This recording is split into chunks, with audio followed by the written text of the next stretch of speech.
So Vital and I are going to collaborate on what we call Project Magoo.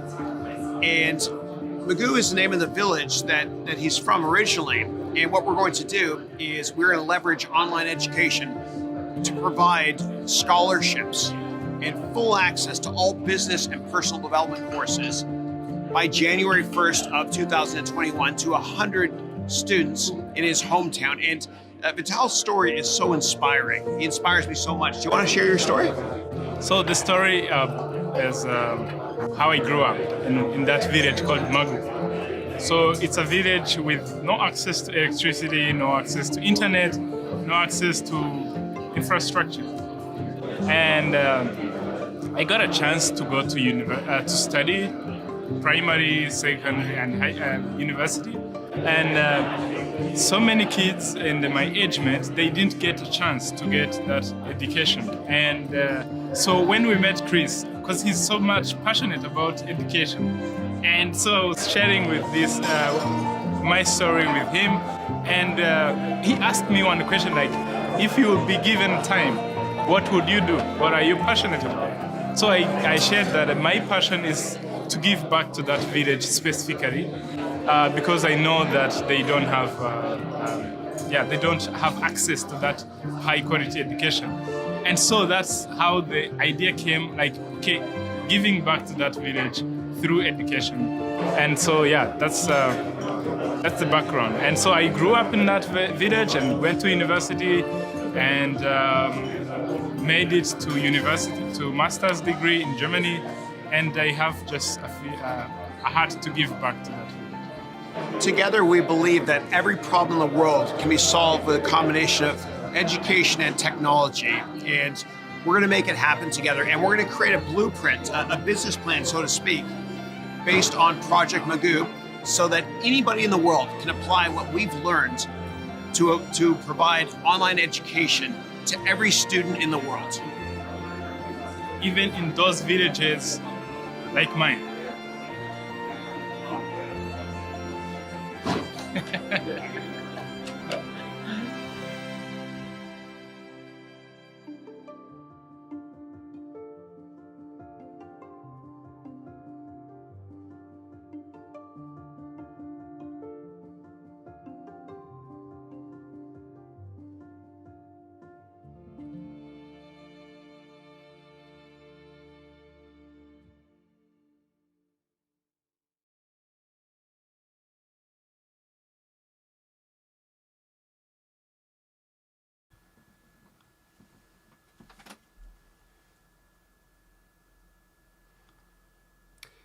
Good morning and welcome to our 116th weekly webcast.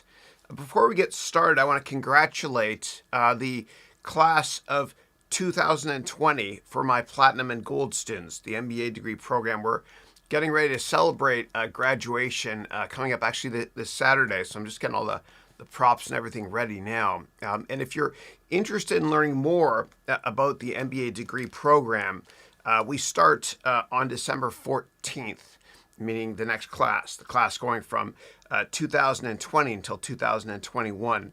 And if you're interested, what you can do is you can go directly to harounmba.com to learn more. And there's samples of 5 of the classes here. There's 5 main tracks in the MBA program. Sorry for scrolling quickly here, but I want to get started with questions. So the first track is finance and accounting. The second track is called entrepreneurship, and you get sample classes here at harounmba.com. The third track is personal growth, and these are all required courses. There's over 300 hours of lectures as well. And I'll talk about the difference between the gold and the platinum version in a second. Next up, we got sales, marketing, and communications. And then we have economics management and strategy. And so again, I want to congratulate my first year graduates here. And in terms of the pricing and how to sign up, so on this page at the bottom, go to www.harounmba.com. You'll see there's 2 different versions where you can sign up. There's gold and then there's platinum. And the way that gold works is you get access to me teaching and taking live Q&A in several time zones for an entire year as follows. So my classes are on every Monday and Tuesday starting on December 14th. Every Monday and Tuesday in 2 different time zones as follows. 9 a.m. till noon on Mondays and Tuesdays, plus endless hours of live Q&A. And that's always my time zone, which is Pacific time. So it's 9 to noon on Monday and Tuesday. Then the time zone 2 is Monday and Tuesday as well, but it's 4 p.m. to 7 p.m., plus endless hours of Q&A.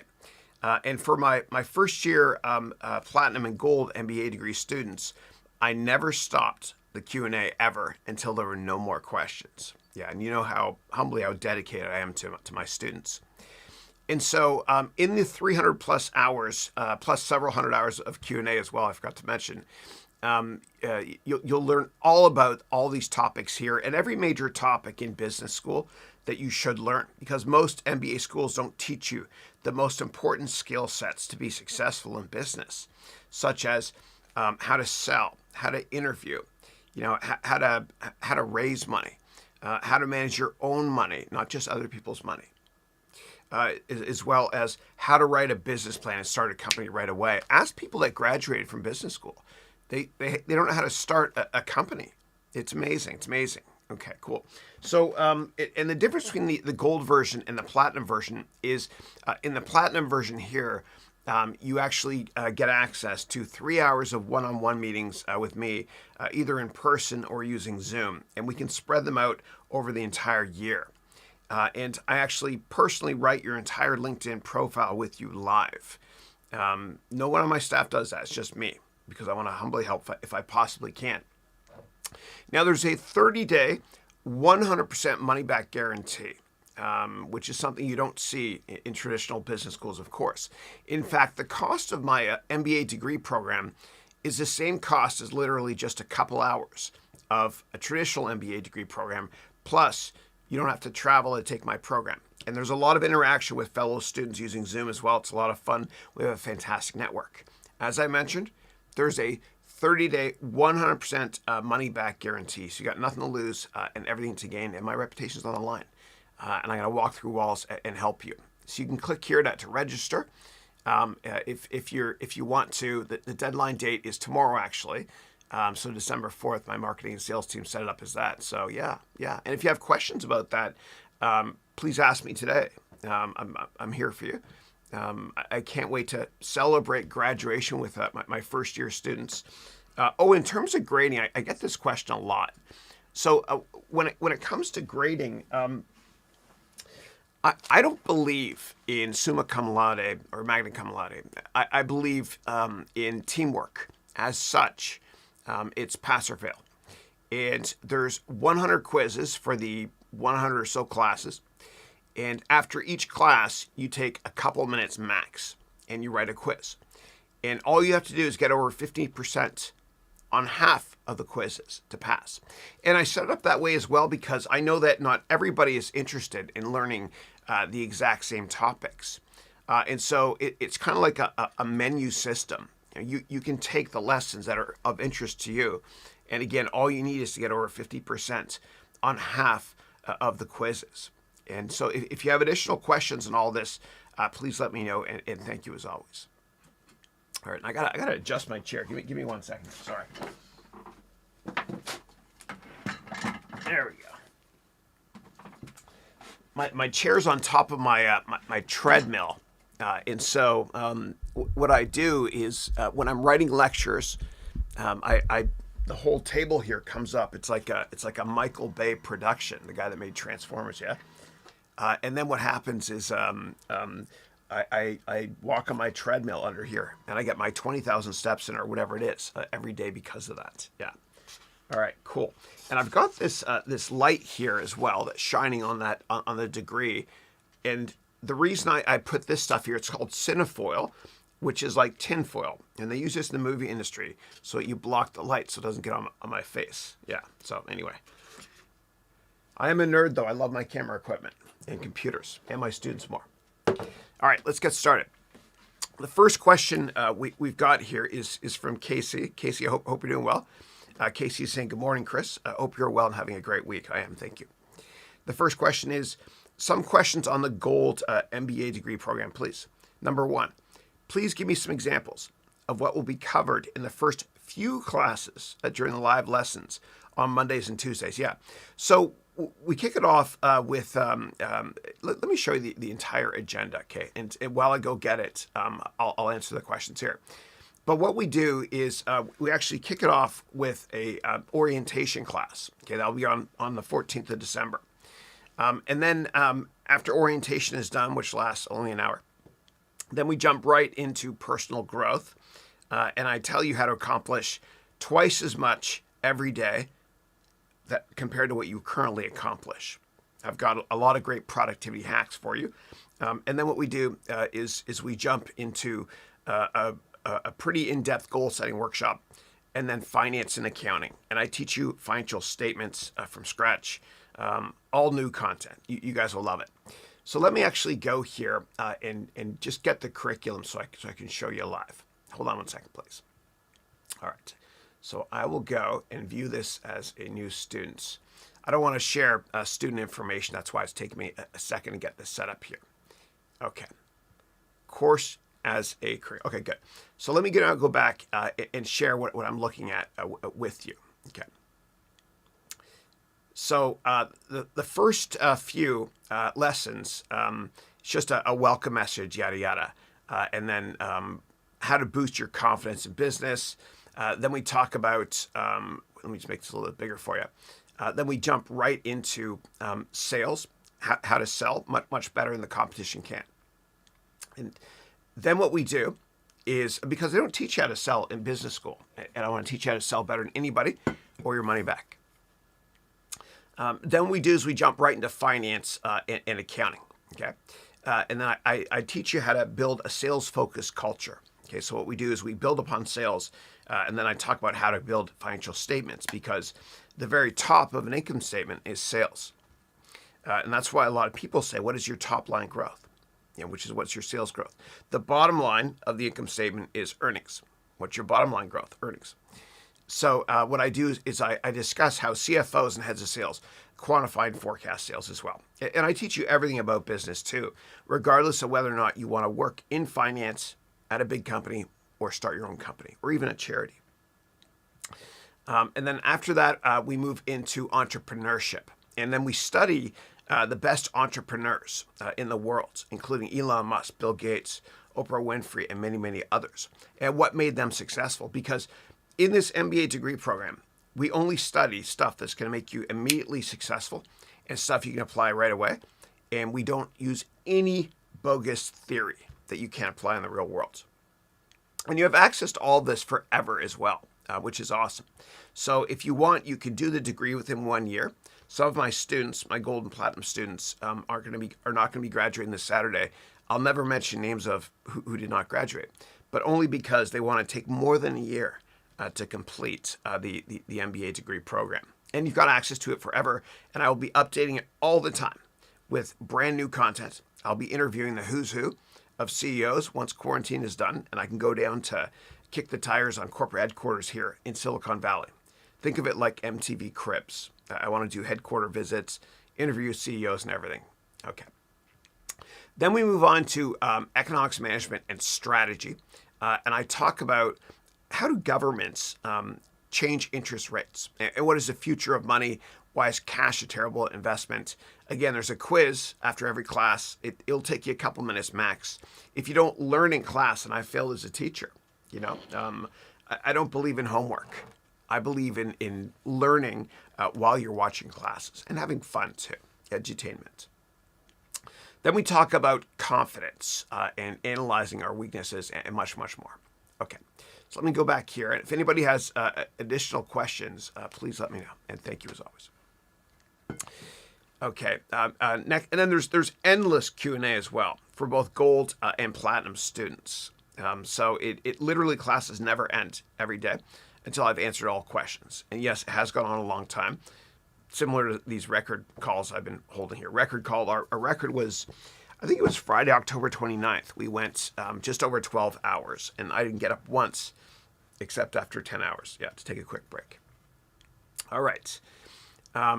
Next question is from and by the way, the way I've set it up is, well, I've recorded everything in 4K. I broadcast in 1080, but I future-proofed everything from all my camera angles in 4K, so that if and when people start using a lot more 4K on their handhelds, tablets, etc., then I'll hit the publish button in 4K.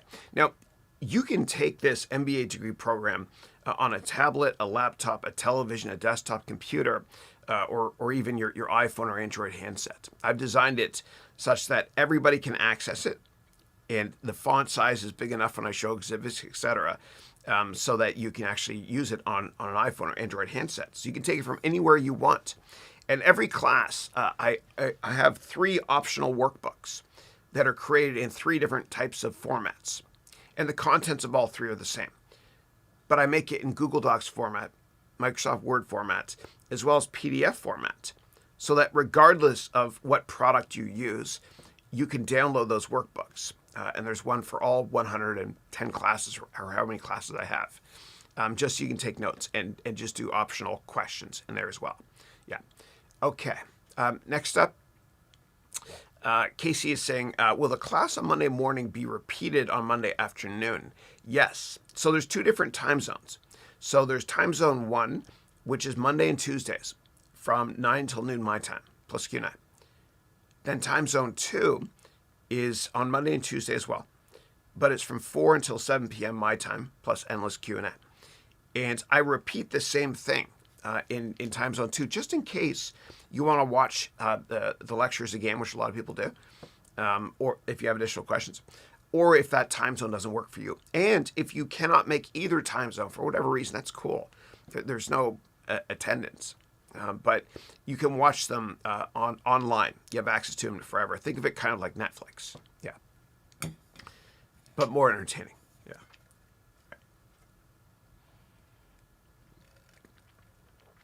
And then next question is, Casey is saying, will classes be held every week of the year, or are there scheduled weeks off? Yeah. So there is time off, of course. So what I do is for 2 weeks in the summer, we have time off. And in the 3rd semester, there's 4 semesters in 1 year. In the 3rd semester, in the first 5 classes of the 3rd semester, we do entrepreneurship 1, 2, 3, 4, 5 for that semester. And that's a venture capital boot camp.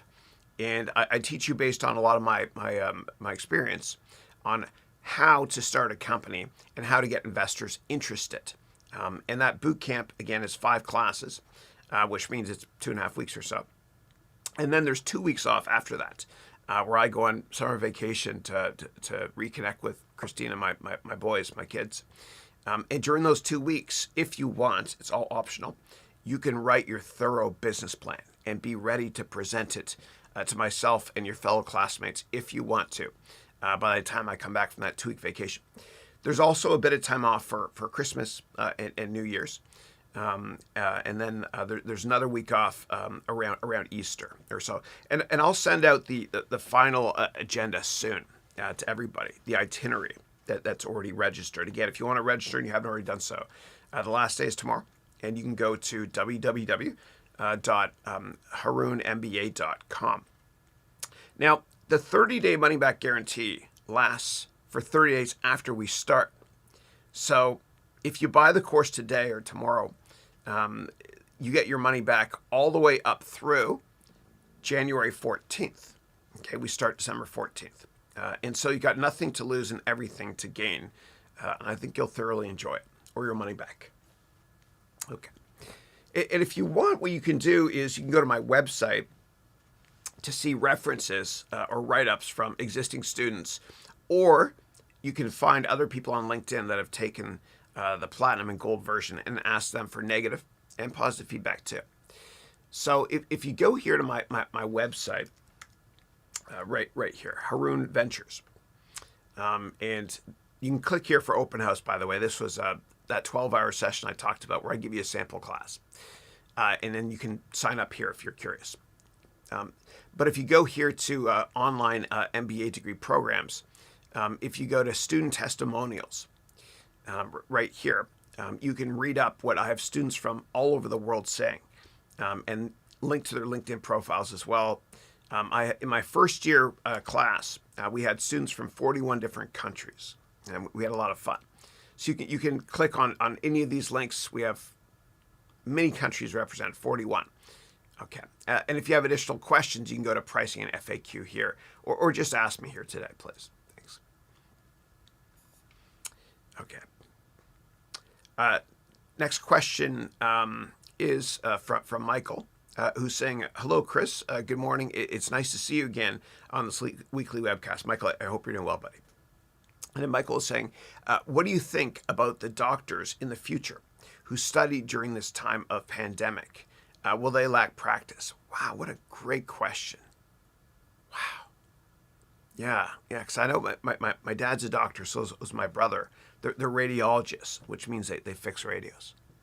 The one issue I have to say, okay, with the MBA degree program is I do have really bad dad humor every now and then. Okay, I'm sorry. Sorry. That's how Canadians say sorry. But my dad and my brother are doctors. I'll have to ask them, actually. Because I know my brother, when he was in residency, he had to work in the hospitals at crazy hours as well. I don't know what they're going to do, actually, but that is kind of an issue. I think there'll probably be a little bit more supervision from the older doctors, commensurate with 2008, after 2008, after the financial crisis. A lot of older people, unfortunately, lost a lot of money. So their 401k became their 201k. Sorry, awful.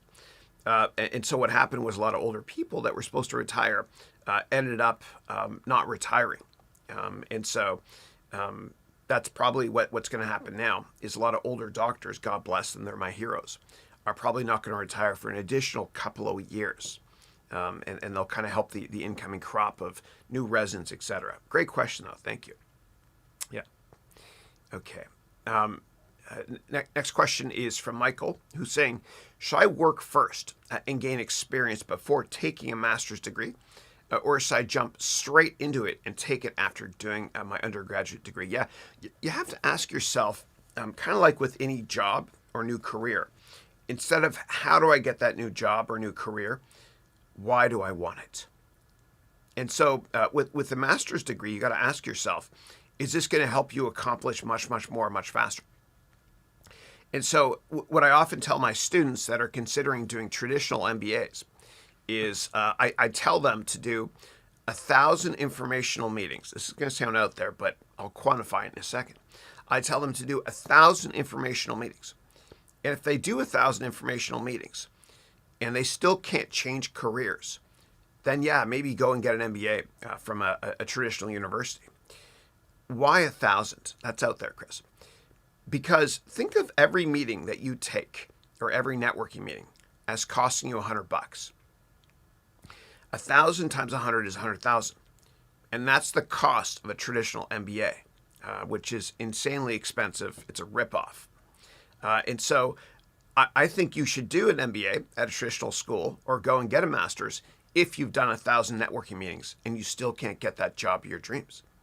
Now, the best way to think about business and taking your career to the next level is to understand early in your career that relationships are more important than product knowledge and that your network is your net worth.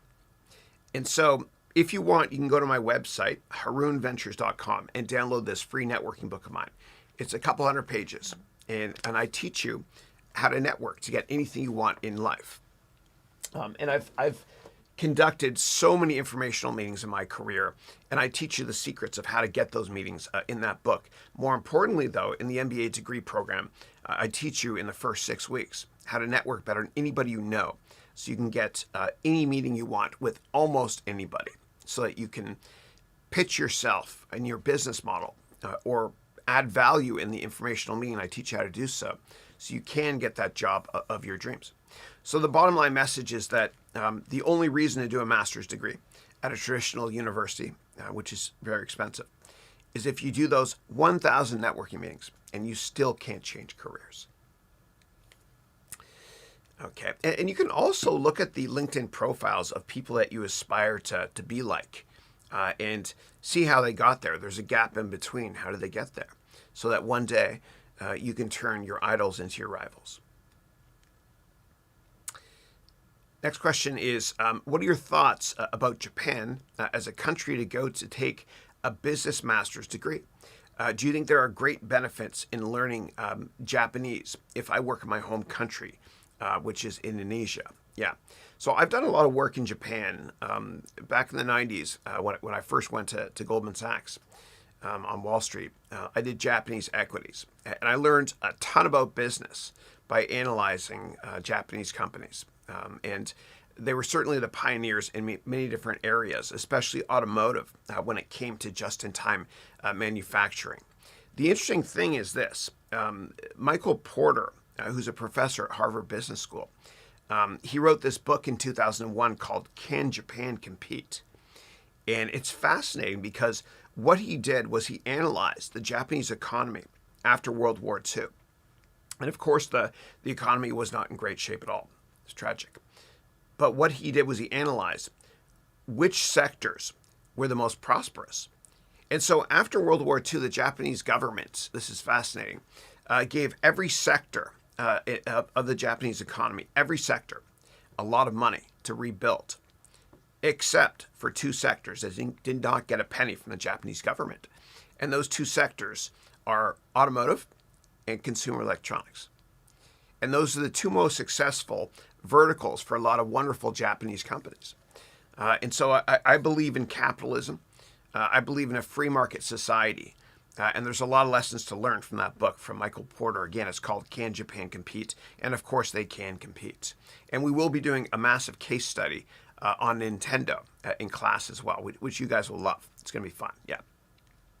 So I think that learning Japanese, in your case, if you want to work in your home country, which you mentioned is Indonesia, I would first of all find out which successful entrepreneurs have gotten to a position that you want to aspire to be in by using LinkedIn.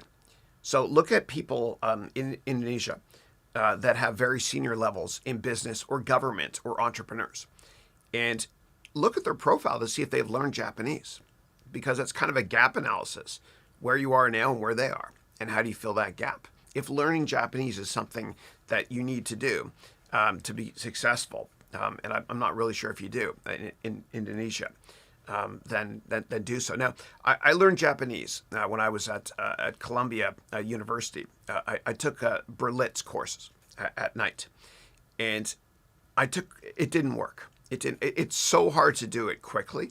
You kind of have to learn it from a younger age. That being said, I did learn a lot of traditional greetings, like hajime mashite, meaning when you give business cards and you meet people at first. And it was kind of like the gaijin card, so to speak.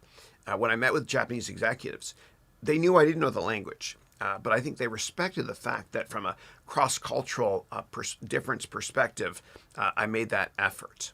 And so if you want, you can read books. I've read a couple on Japanese business ethics and whatnot, just to learn a lot of the tips and tricks that will, make you look like a rock star, or at least much more respectful when you do meet with Japanese executives.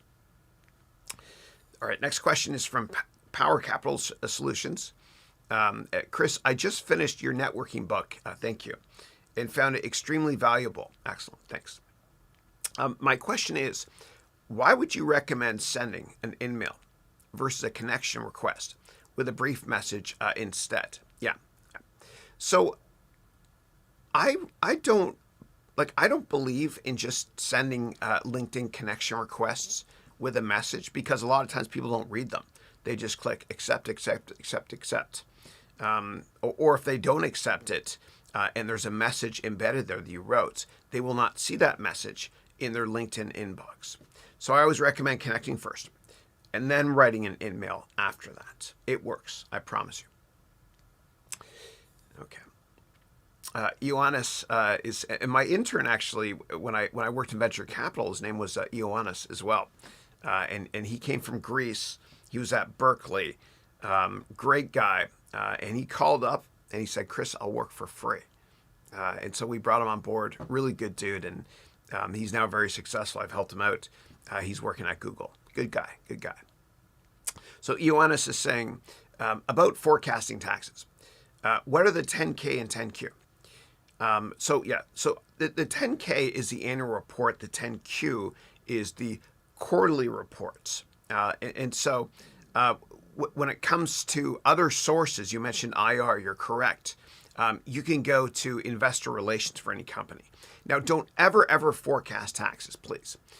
Just use historical tax rates that companies have provided and then use that going forward, because it's impossible to understand all the different multinational structures of companies that have different tax rate exposure all over the world. Just use the tax rate they've used before in your financial model. The only time you would not do so is if, say, a new administration got elected, and this new administration is going to have much lower or much higher taxes. Now, let me show you exactly how to get financial information per your question and your follow-up questions here. So every company that's listed on major stock markets, they have to file an annual report and a quarterly report. And so in the United States, that website to file at is called sec.gov, which stands for the Securities and Exchange Commission. It's the United States, a government entity. And so what you can do is you click here on company filings, and then you can enter in the ticker. So if we enter in Apple, then we can find out all the financial information for Apple. So here's the 10K, which is the annual report. The 8K means an important press release, like earnings. And then the 10Q is the quarterly report, which of course is filed a couple times per year. And there's other filings as well I can go into in more detail. If you're going to invest in a new IPO, please read what's called the S1 filing. It's like the 10K, the annual report, but it has much more details. Okay, so if we go here, and we can get all the historical 10Ks as well, going back to 1994 or so. So here for Apple, these are all the historical 10Ks going back here to 1994. So if we click the most recent one, and Apple has an October fiscal year end and not a December calendar year end. So if we go to Apple here, we can find out more details on the company by reading this 10K. And so it's a little bit overwhelming at first. What I recommend doing is just reading the qualitative stuff until you learn more about finance and accounting, which I teach in my MBA degree program and my courses. Then go and look at the financials. But there's a wealth of information in here. You can learn all about the business, the risk factors, and a ton of other things. And then you can go down here to read the financial statements. You can even see executive compensation, a lot more stuff. So I always recommend reading the background on the business, obviously. Now with Apple, we know what they do. But if it's another company that has products that are more industrial based, we might not know about that. We should read about them. So here's the business. And then if you scroll down, eventually you'll see risks. What I usually do also is I search for the word risk. And there's 82 instances of the word risk here. And I read through all these as well before I invest in a company. Now, what I've been doing with my MBA degree students is this.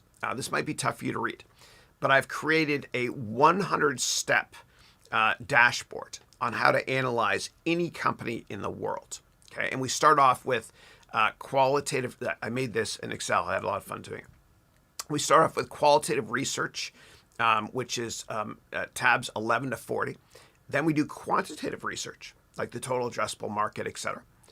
And then we move on to the financials. Okay, and in all of these tabs here, when you click on them, you answer a lot of questions. And the answer to all these questions eventually feeds into two different places, a couple of places actually, three. One of them is all of these charts here that I created for you. And I teach my students how to do this from scratch. It's a lot of fun to do as well. And there's no macro, no code in this.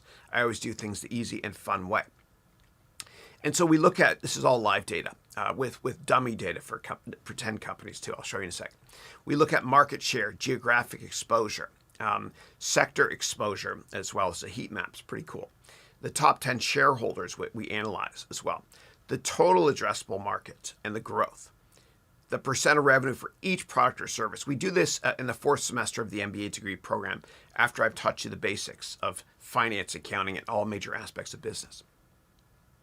Then what we also do is we analyze the market that they're in, from a GDP perspective, which is the revenue of a country. We look at the population growth for the markets that company is in. We're doing research on. And then we look at top 5 customers, the average selling price. This is dummy data. We look at Dow and Mao, which means daily active users and monthly active users on websites. And then we look at financial stuff here, like revenue growth, earnings growth, operating margins. It goes on and on and on. And we do this by you answering just a ton of questions here, about 1,000 questions. And I go through it with you so you can analyze any business model and run circles around the competition. There's nothing like this out there on the market right now. There's nothing out there like this. This covers everything you need to know about investing in a company. And what happens is it's also fed into a detailed research report here. Okay, and the detailed research report is 150 pages, a Word document, so that you can run circles around the competition by submitting this report if you want to somebody you work with or for, or do the research yourself. Now, a lot of executives, of course, don't like to read long reports. So I have everything feed into a one-pager as well. Okay, and this here, everything you answer is fed directly into here. And I believe in, I love one-page write-ups. And it comes out and looks like this here. It's tough for you to see. It's small here. But if you hit print, you can either save it as a PDF, okay, or you can actually print it. And I've set it up so it has your name on the bottom as well here. Okay, so on the bottom of the printout is your name, in case somebody reading this says, "Who wrote this again? This is genius." Well, it's one of my students, because they're all geniuses. They're smart as heck. And I gave you other ways to update this spreadsheet as well. There's 800 or 900 different parameters. And I made it modular as well, so that you can hide different buttons up there, menu system, etc., if you want to. And of course, within here, I've got all the financial statements as well, the income statement, the balance sheet. I talk about deferred revenue, the cash flow statement, valuation, a sensitivity analysis, evaluation on PE, price to revenue, DCF, target prices, auditor red flags, what questions you ask yourself before blessing the financial, so to speak. How do you know if they're cooking the books? And of course, I do technical analysis at the very, very end as well. And again, this all feeds in to the main dashboard here, the charts, as well as the detailed report, and then the executive summary as well. These are all live fields that link to other places directly here on this massive spreadsheet. And I got it down to 21 megs. And the way I made it small was I figured out in Excel that if you have the same image a billion times in an Excel spreadsheet, it thinks it's one image. And that's what I did with this, right? So this is all the same image on different tabs. When it's green, obviously, it means that's where you are. I made it fun to navigate as well by clicking these buttons here. Is that working? There we go. Good. Yeah. Oof. Yeah. So anyway, I had a lot of fun making this. So this is just one of the many templates or weapons or arrows in your quiver that I give my students so they can analyze any business model and take their career to the next level. And this is just in the finance track. We've got 5 main tracks with courses everyone has to take: finance and accounting, economics management and strategy, personal growth, and then there's also entrepreneurship, and then sales, marketing, and communications. Yeah. But the economics management and strategy track is where I teach you how the world works from a top-down perspective as well, including monetary policy, fiscal policy, and all that fun stuff. Yeah. All right. Again, I want to congratulate the class of 2019 to 2020, my MBA degree students. We have graduation this Saturday. They're all getting the graduation certificate here, the degree. And that's why I've got the setup behind me there as well. And I'm trying to match with my corporate colors as well, which are green and blue. Blue for the Blue Jays, it's true, and green because I love the environment as well. And I got this idea for the congrats thing here. My kids were playing this game called Pikmin and on the Switch. And the font looked dope. It was awesome. That's what younger kids say, dope. It was a groovy font. And so that's how I got that. I went to Party Central, some store yesterday, and got that based on that font. Oh my God, I talk a lot. Okay. All right. Oh, and you can also go to, every company has investor relations website. Okay. And you asked about IR as well. So if I go here to the input sources here for analyzing a company, there's investor relations here. And so if we click here, and I entered in this spreadsheet here, I entered in Apple as a company we're doing research on right here. And that's why Apple comes up there. But if I go here to the input sources for doing research on a company, not only do you use the government filing websites like the SEC.gov or CEDAR in Canada, every country is different, but you can go to investor relations. And so if you do a search on any company name and then investor relations, you'll see that they have their own investor relation website here. Is this working? I think so. It's down here somewhere. All right. I'll just go to Apple Investor Relations. How's that? Apple Investor Relations. And all major companies have their own investor relations website, which will tell you everything you need to know about the company from a quantitative and qualitative perspective, including the management team, the risks, etc. Now, smaller companies don't have big investor relations department. They outsource it to great firms like the Blue Shirt Group, who I've worked with in the past. But if you go to the investor relations website, you can learn a lot about companies. And by law, these big companies have to provide all this information on this website and on the government websites. They have to provide all this information to the whole world at the same time.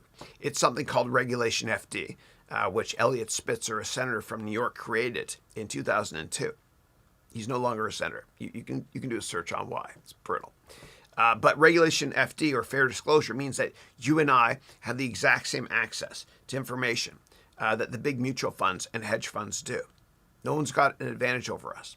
And I'll teach you how to run circles around them by analyzing companies using my many different frameworks in this complete this business plan program, or this MBA degree program. I didn't get much sleep last night, guys. I'm so sorry. Yeah, I'm planning for graduation. It's been a long year, but a lot of fun, and I've enjoyed every second.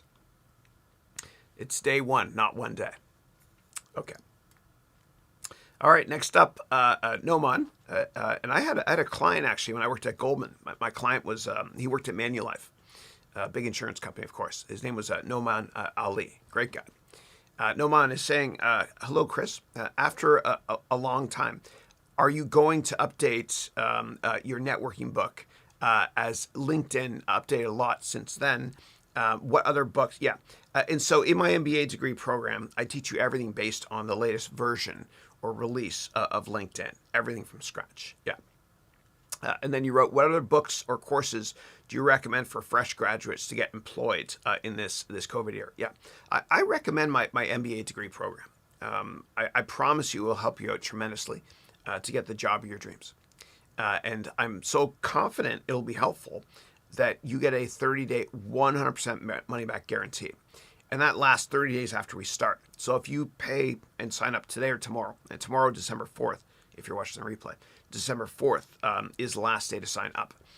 We start December 14th, which means you get your money back all the way up until 30 days after we start, meaning by January the 14th. Yeah. Okay. And then Noman is saying, which one is better for someone willing to create online courses? Creating a sales funnel or using Udemy? Yeah. So without a doubt, Udemy. Okay, you need to have your courses listed on the mother of all education websites. And I believe that in the education tech sector, Udemy is Google and everyone else is Bing. And so put your courses on Udemy. Don't give up if the first one doesn't do great. My first one was so bad I had to take it down. Make a couple. Be long-term focused. Be a pit bull on a pork chop. Pardon me. And what you can do is if you want to market it, then you can do a click funnel. Now, for those of you, sales funnel or click funnel, for those of you not familiar with what a click funnel is, let me show you what that means. So a funnel is a website you create that is a very long page, and it serves one purpose, which is to get people down the funnel to be able to buy a product or a service. And I use that as well. So if you go to HarounMBA.com, this is a funnel, okay? So it's one long page, and it works well with mobile as well. And I know it sounds crazy to do just one page, but it works. It works really well. And so this one page, basically it funnels you to the bottom, and the bottom of it is for you to buy. And if you click here, it will make you link to a lower part on the same page, right? It's just a hash HTML link. See there? It pushes you down the field until you get to the goal line. And so here you click this, it'll go down to the bottom. If you're reading stuff in the middle, it'll still keep linking down to the bottom. And the bottom of the funnel is right here, where you register for the program, that sort of thing. So that's what a funnel is. And there's a great company called ClickFunnels that helps you do this. And this is what we base this on. And so when you click here, this will teach you how to use ClickFunnels, for example. It works exceptionally well. It does. And I know it's bizarre that it's all one page, but it's one page for a reason, especially because people that are using mobile, if you click to go to another page or open up another page, it might block a pop-up, etc. So the bottom line is I recommend making your courses on Udemy, because Udemy is Google and everyone else is Bing and EdTech. And then also create a ClickFunnels page to try to drive traffic if you want to. Now, I would do it to drive traffic to all your courses, not just one, because I found that marketing courses that are discounted to $10, it's hard to make money that way. So you want to make sure you market all of your courses that way. Yeah. Okay. And Naman is saying, hi, Chris. Hey, how are you? Asamina in the house. Asamina is joining our Platinum program starting on December 14th. We're very honored and blessed to have her. She's a rock star programmer, and she's making the most badass video game ever that's going to put GTA to shame, right? And so Asamina wrote here, and she's from Greece originally. She wrote, hello, Chris. I hope all is well, likewise. I'm halfway done with the new pitch for the video game as I'm giving the official documents a glow up. Awesome. Your public speaking and presentation course was super helpful. Awesome. Thank you. Thank you. And in the third semester of the MBA degree program, there's 4 semesters in the 1-year program. We're going to be doing a venture capital boot camp. And I'll make sure, and I'll do whatever I can, I'll walk through walls for you, that your pitch to venture capitalists and investors, etc., is polished. And even for those of you that want to take the MBA degree program, it's not just based on entrepreneurship. In that venture capital boot camp, it can also be used for you to create a new product or a new division in a big company and create reports for it, etc. as well. Okay. Next up, Noman is saying, what do you think about the new online MBAs in the market, like Jolt, Power MBA, etc.? Yeah, I haven't looked into them too much. I focus just what I'm doing. Yeah, and I don't use any materials from other MBA degree programs as well. Quite often people ask me about the business model methodology called Canvas or Canva. So I pride myself in just teaching what I know based on the many successful people I've met in my life.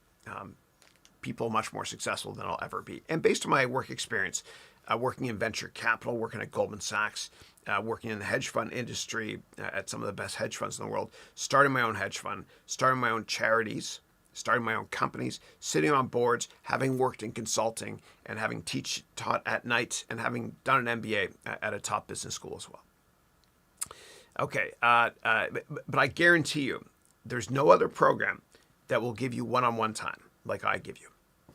I don't need to research the other programs. I can tell you, it's a fact. The one-on-one time I give my students, and the literally endless hours of Q&A in the gold and platinum versions, endless hours of Q&A. No other teacher will do that because the price would be much, much higher, etc. And this is fun for me. And I don't have a job. I have a passion. I love doing what I'm doing. Or your money back. Okay. Next question is from Deepanch, who's saying, I'm 18, heading into college. Should I take your MBA degree course now or after college? And I'm really excited to do business. Further, what is the difference between your MBA and Udemy courses? Yeah, great questions there. And at 18 years old, that's amazing you're doing that, or even thinking about this sort of thing. Yeah, I would take it now. And the reason I say it is because, and I have an undergraduate, when I was 18, I started McGill University. I had so much fun, no regrets, up in Montreal. But I did a Bachelor of Commerce. And then I worked for 4 years, and then I did an MBA. And I didn't learn practical stuff in undergrad or in my MBA degree program, or the MBA degree that I took that I could apply in the real world. It's all theoretical. So I recommend taking it now, or your money back. Now you have a follow-up question about my Udemy courses. Yeah. And at some point I'm going to be putting this MBA program on Udemy once I figure it all out and how to fit it onto Udemy, because Udemy we can't do more than like 50 or 60 hours per course right now. But my Udemy courses they're great, humbly, but they're shorter and they cover specific topics. Yeah. And so this MBA degree is much longer than all the number of hours of my Udemy courses many times over. Yeah. But if you don't want to do an MBA, the whole 300-hour thing or whatever it is, longer, just take my Udemy course if you want to. And they have 30-day money-back guarantees as well. Next up, we have John Clee, who I met on like week number 10. We're on week 116 now for this weekly call. And John is he's amazing. I hired him. He's from Rochester, New York. Really good guy. And he, I think it was about a year ago, I put up an advertisement on my website saying I want to hire somebody. I was flooded with an insane number of applicants, and I decided on John. He's great. Okay, and so John is saying, hey, Chris, I have to do some serious soul searching these next few weeks. Cool. I've almost completed 4 classes of my university MBA. He's at University of Rochester, I think, right? And I'm not sure if the juice is worth the squeeze. It's very expensive. Yes, I know. And then you wrote, I feel I have not learned anything practical in this MBA, the MBA program you're doing in Rochester. Yet, I've learned mostly theory and jargon. Yes. And then you wrote, your platinum program looks better and better as the days go by. Thank you. And because you're working with me, obviously you don't have to pay for it. I'm going to give it to you for free. So let me know. Yeah. But I feel your pain, man. I know exactly what you're going through. I know exactly. I lived it. You know, I had tons of debt after an MBA and undergrad as well. Less so the undergrad because I went to school in Canada. It's cheaper. But I didn't learn anything practical that I could apply in the real world. Yeah. But I did have fun. Yeah. I don't know what that means. I don't drink anymore. But I don't drink any less. Okay, next up, Ryan is saying, John, I just signed up for Platinum while continuing an online MBA. I want to give them both a shot, but I can't help but to tell, like, knowledge is so much better than universities. Thank you, Ryan. I appreciate that. Very cool. And I read, by the way, I read every question, every comment. Even if there's one that's out there criticizing me, I still read them. Actually, there's one thing I didn't read over the past 116 weeks. One comment from somebody because it wasn't politically correct. Okay. Next question is from Manius, who's saying, hi, I'm from Eastern Europe, and at the beginning of my career, I have a chance to work here as a portfolio manager at a mutual fund or a venture capital firm, or I can go to Western Europe and start at an investment bank. What do you think? Yeah, that's a tough call. So the question is, should I work in investment banking, hedge fund, mutual fund, or venture capital? So I would say that I've got these pills in my pocket making a lot of noise. Sorry, this vitamin pack. I would say do what's most enjoyable to you. However, and I'll answer this in a generic way so it applies to everybody in the call. If you're not sure what to do in your career, then you can initially go work in what's called an origination job, meaning where you make the product. Because if you make the product and you hate making the product, it's easier for you to move to another department to sell the product, which might be more fun, or manage the product. Or do customer service on the product, whatever it is. And so I'll give you 3 types of origination job examples. The first one is investment banking. In investment banking, you create the product, right? The IPO or the M&A deal. And if you hate that, you hate originating that product, you can go and work on a trading floor to sell that deal or trade that deal, or work in asset management to invest in companies like that, or sales, whatever it is, operations. So that's origination for investment banking, for finance. Okay.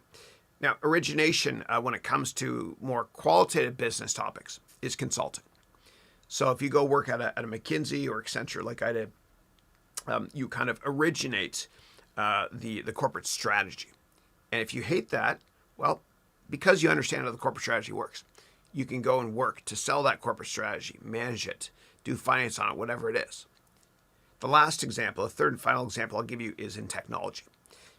At Google, for example, if you work in origination, you're working in R&D, and your people love engineers at Google, right? It's a bit of elitist, I think, how people look at engineers that work there at that company versus other sectors.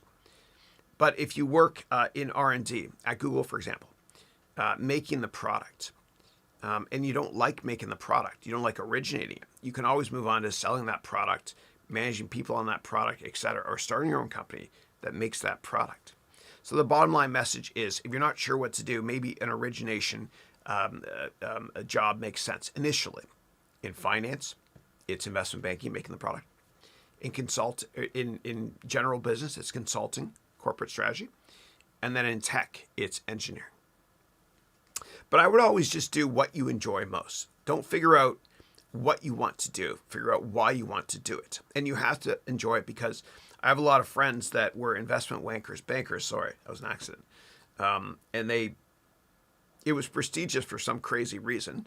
They thought they made a lot of money, but they made just as much as the rest of us did. It's just per hour. They were crazy hours. Their health suffered. And they just didn't enjoy it. They didn't enjoy it. So understand why you want to do something first before figuring out how to go about doing it. Yeah.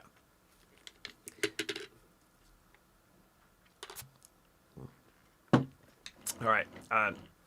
Next up, the question is from Noman, who's saying, in the United Kingdom, the government paid $10 million for 40 consultants from the Boston Consulting Groups to work for 4 months. That's £7,360 per day per consultant. This is just to advise the government how to run, test, and trace systems. Is this normal in the industry? Yeah, it's pretty crazy. And the dirty secret is this, though.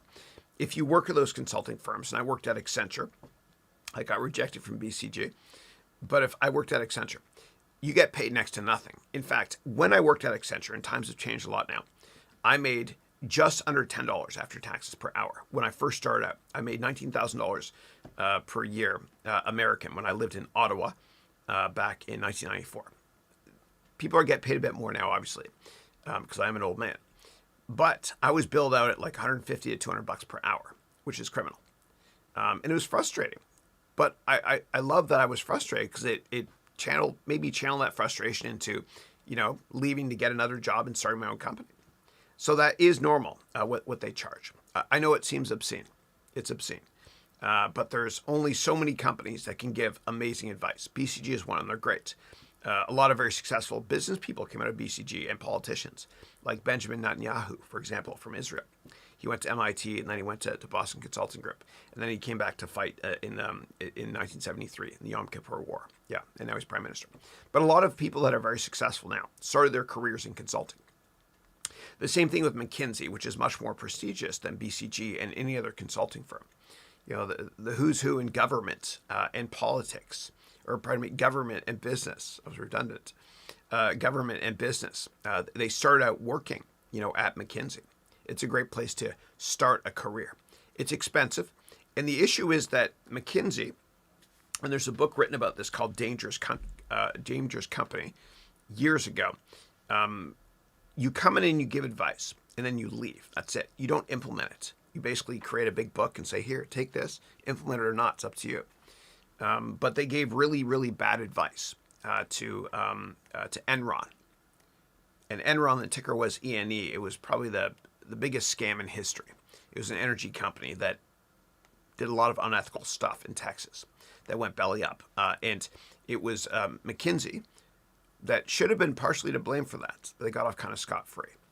But yeah, anyway. So it is normal to pay a high fee. And one of the reasons why they get these high fees is not just because some of them do give good advice, but also because you can get somebody in with a fresh perspective that's not biased, meaning not an internal employee that doesn't want to create a strategy to get rid of a lot of jobs. You get another firm that's external, that's not biased, will come in, and they'll give advice, then they leave.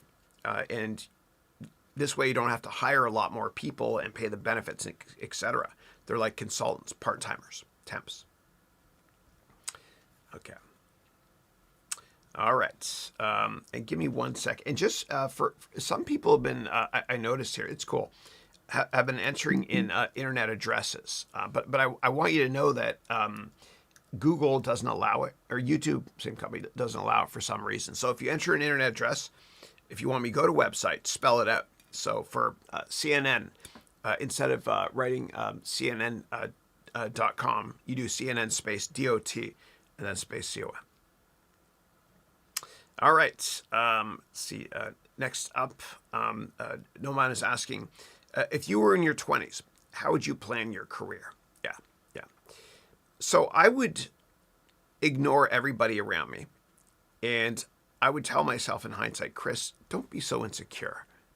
Don't get a job because you're trying to please other people. Do what you were meant to do and what you enjoy most, which is teaching. And it took me a while to figure that out, that I love it. And when you're younger, yes, money's important. I get it. It's important for all of us. But there has to come a time in your life where you say, enough is enough. I'm going to stop chasing money, and I'm going to start chasing my dreams. Because I believe that if you chase money, you lose your dreams and your money. But if you chase your dreams, as long as you're willing to fail at least a couple times, then something amazing happens. Eventually, your dreams come true, and the money follows accidentally.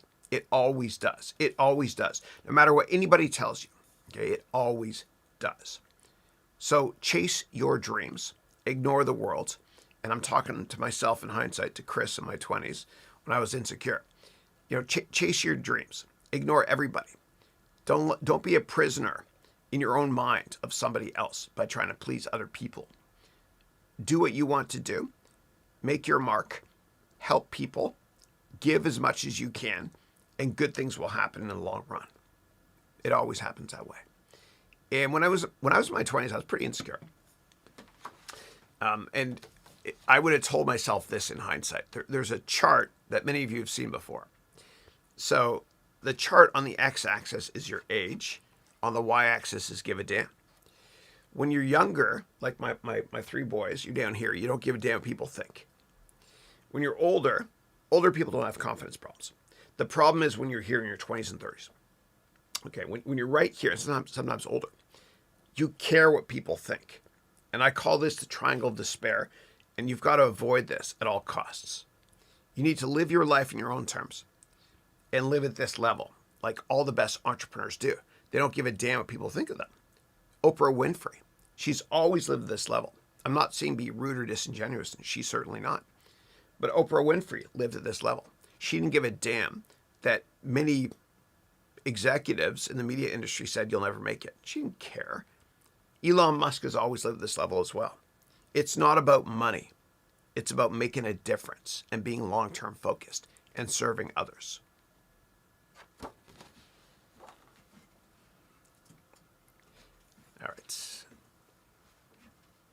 All right. Next question is, Ryan is saying the silver program, it's still available. It is, if you want to take it, yeah. There is, yeah. That option is still there. Coach Anil also asked about it, yeah. You can go to learn.harounventures.com and you can access it there. Now, when you do that program, you don't get access to Q&A, and you also don't get access to one-on-ones. Yeah, it's like taking an online course or streaming Netflix. Yeah. Okay. And next up, Noman is saying, but the gold and platinum is offered just once a year, which is why we're talking about it a lot now. Yeah. Okay. And Noman is saying product-based companies or service-based companies for recent graduates, aspiring entrepreneur, ? All right. The question is, should you work in a product-based company or a service-based company if you're a new graduate? I think the easy answer is whatever you're most passionate about, whatever you enjoy most. Because as Confucius said, if you have an occupation you enjoy, you'll never have a job for the rest of your life. Yeah. And really reflect upon, Mark Twain has this great quote, a former amazing American poet. He said, the two most important days in your life are, number one, the day you're born, and number two, the day you find out why. What's your why? What do you enjoy? If I gave you a month off and you can't travel and you can't go to work and you can't go to school, what would you do with your time? Whatever that is, that's your passion and your purpose, and don't listen to anybody else. Don't let anyone else take your dreams away from you. And if you want to tell me what that is, I can humbly help you make that become a reality in my MBA degree program, or I can give you quick advice here as well. Yeah. All right. Cool. And then Elan, I'm so sorry, Elan. It said, great video and great cause, Chris. Thank you, Elan. I appreciate it. I have so many friends named Elan. I know your name is Elan. And Elan is, he's amazing. He is he and Joey work together at a great company called Ziggy Media. I gotta show you. I gotta show you what they did. These guys are so awesome. And they do all of my my sales and marketing. They're awesome. And I pay them 20%. I disclose everything, like Salesforce.com does. I pay them 20%, and they're doing a great job. But they were the ones that told me about ClickFunnels here, and so I have a website called Project Magoo, and this is what Elan was referring to.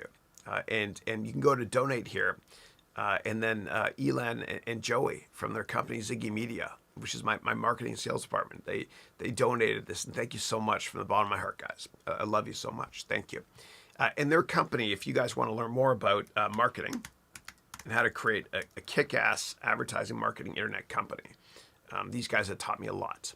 So here it is. Here it's called Ziggy Media, and maybe we'll do a case study on them in the MBA program as well.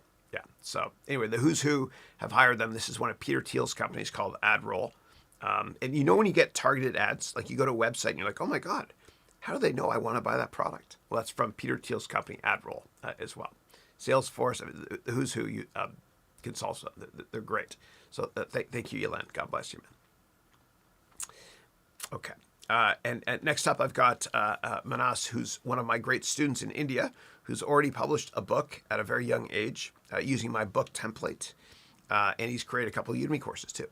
So Manas wrote, Bonjour, my dear mentor. Hope all is well, likewise. Last week I asked you something. Can I get the opportunity to teach your students in Magoo? I know I can do that online. So am I allowed to do that, please? Thank you. God bless you for that. Absolutely. So what we're going to do with Project Magoo, and that rhymed, is the first school we're building there. It's going to cost about 30 grand. And I've already donated a ton of it. So we basically got most of the first school covered from my donations. But what we're going to do is it's a computer science building. And on the roof, there's solar. And there's going to be an administrator working in there as well. And then we have a lot of used, refurbished, but in good condition, tablets and laptops. And the students are going to use those. And they'll get internet access. And they'll be able to take online courses for free. All of my courses, of course, and many other people's courses. And yours as well. I'll add that once we get up and running. And God bless you, and thank you so much for that. So initially, it's going to be wired internet. Okay, there will be Wi-Fi in that little computer science building. But in the long run, what we're going to do, and this is what I talked about in my TEDx talk about 5 years ago. It's online. You can watch it. But what we're going to do is we're going to get satellite access, probably from an Elon Musk or somebody else we don't know yet. Okay, from low orbiting satellites, so that every student in every country will be able to take online courses for free in all of these schools we build all over the world. And so the first one is in Magoo, Rwanda. And I promise you, and I'm making it with Vital, who's one of my amazing students, and he's from Rwanda as well. I'm going to make a million mistakes, I promise you. But I'm going to learn from my mistakes. And together, Vital and I are going to create a blueprint so that anybody can do what we're talking about. And eventually, we are going to take it to Bill and Melinda at the Gates Foundation and see if we can scale this big time so that anybody can create schools anywhere in the world by leveraging low orbiting satellites for internet access, etc. Should be fun. All right. Next up, Nilsa is saying, hi, Chris. Greetings from Puerto Rico. Dude, I just read that Puerto Rico. So I remember the movie GoldenEye, and there was that satellite dish, that massive satellite dish. And I'm embarrassed to say, but I remember it more so from playing the video game GoldenEye 007 on N64. Best first-person shooter ever. I heard it just collapsed, man. But nobody was injured, thank goodness. But I saw that it collapsed overnight the other day. Yeah. But Nilsa wrote here, I'm so excited to start classes on December 14th. I'm fully committed. Awesome. Thank you. Then you wrote, thank you for your dedication and genuine interest in changing education for all. Nilsa, thank you so much. And thank you for being on our call on November 27th when I did the Future of Education speech and joining Zoom for ages. I appreciate that. Thank you. And thank you for your LinkedIn message. You're incredibly well written.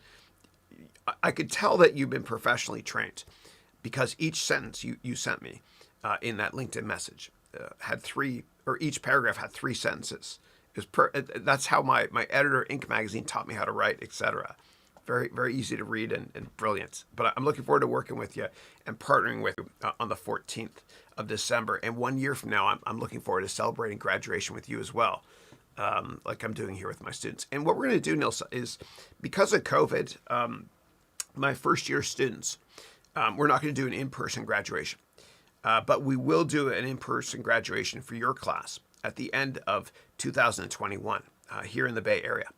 And my previous year students, meaning the ones graduating today, you can see up here, 2019, 2020, they're going to join us as well. And what I'll do is I'm actually going to rent a 747. This is crazy. And I'm renting the 747 next month too. It's out of commission. I'm renting the 747 next month to make a new trailer for my MBA degree program with Adad and yeah, my awesome team. But let me show you what I'm renting. This will be fun. So there's something called the Hiller Space Museum, and it's here in the San Francisco Bay Area. And so they've got this old, they're temporarily closed now, but we could still rent it in January. We talked to them. In the back, they've actually got this old 747. Here it is here. You can see it. Yeah. And what I'm going to do is, well, for the graduation party, that's where we're going to have it in December of 2021. But also I'm renting it in this January, because I'm filming a promotional trailer. And what I'm doing is I'm marketing the MBA class. I'm making one of my really fun YouTube videos, commercials. And so I'm going to be a pilot up here. And then I'm going to walk out of the pilot and I'm going to walk into regular class, which I think there's a little bit of regular class down here. And I'm going to say, congratulations, you've all been upgraded to business class. Woohoo.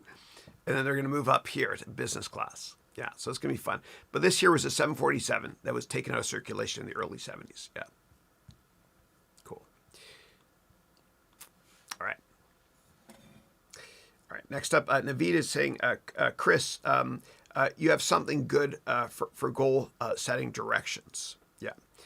So if that's a question, so I have a spreadsheet you can use. Actually, it's a PowerPoint document you can download, and I have a higher end version of this for my MBA degree students. But if you go to harouneducation.com/schedule, all lowercase, one word, you can download a PowerPoint file. It'll open up in many other programs too. And in this file, what you can do is you can actually create your daily planner, meaning what are you going to accomplish every single day. And this one's kind of old for me. This is when I was making a cryptocurrency course and a finance course, etc. But I believe that if you want to get something done, give it to a busy person. And I wrote here, please note, you can customize this completely. My goals are different from other people's. Yeah. But what I recommend is every day by 9 p.m. for weekdays at least, write out your schedule for tomorrow today and put it by your sink. So that the first thing you see in the morning and wash your face is the schedule.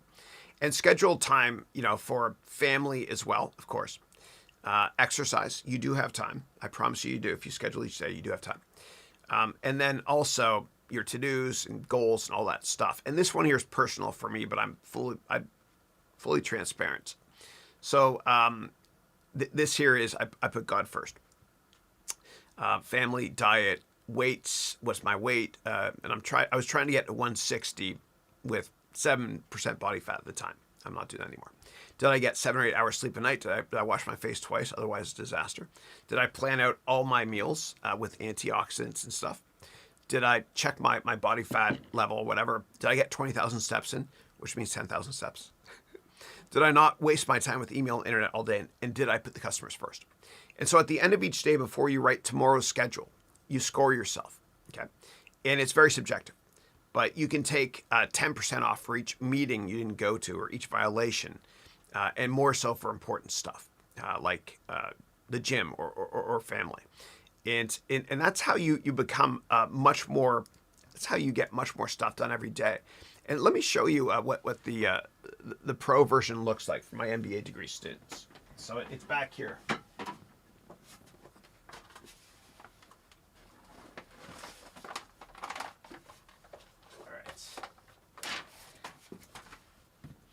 So this is the version I provide my MBA students as well. And I provide it in many different, maybe I should look at this camera here, sorry. Many different formats as well. Okay, not just PowerPoint. Yeah, but it's interactors, PDF based, it's form based. I also have a OneNote version as well. Yeah, it works, guys. I promise you. I promise you. Because if you want to get something done, you give it to a busy person. And we know what it's like too. You go on vacation, dude, and you're just not productive. If you have an extended vacation, you can't even find time to go to the gym. Stay busy. All right. Next question from Manas is saying, so this is really so good to tell you. My course number 4 will hit the floor next week. Nice, dude. Your 4th Udemy course, nice. And you wrote, this is the biggest course of my career. It's bigger than your MBA course on Udemy. Just love your support. Awesome. Nice, dude. And for anybody that wants, and I don't get brownie points for mentioning Udemy. It's an algorithm. If my course sucks, and many of them do, I promise you, they just won't sell. But I do believe that education changes everything in the world and fixes all problems. So what you can do is I have a bunch of free Udemy courses on how to teach online. And anybody can teach online. Everyone has ways to teach online and skills to share with the rest of the world, whether it's baking bread or teaching people how to use Twitch. Ninja got started here as well on Udemy teaching Twitch. So let me go to just do Udemy and then my name. And then if you're there, by the way, if you click there, this goes to my Project Magoo website. Yeah. But while you're here, go to one of the last pages.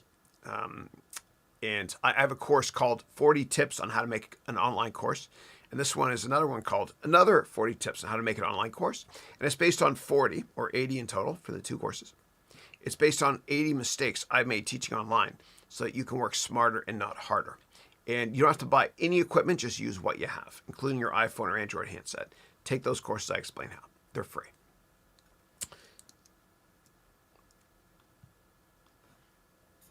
All right.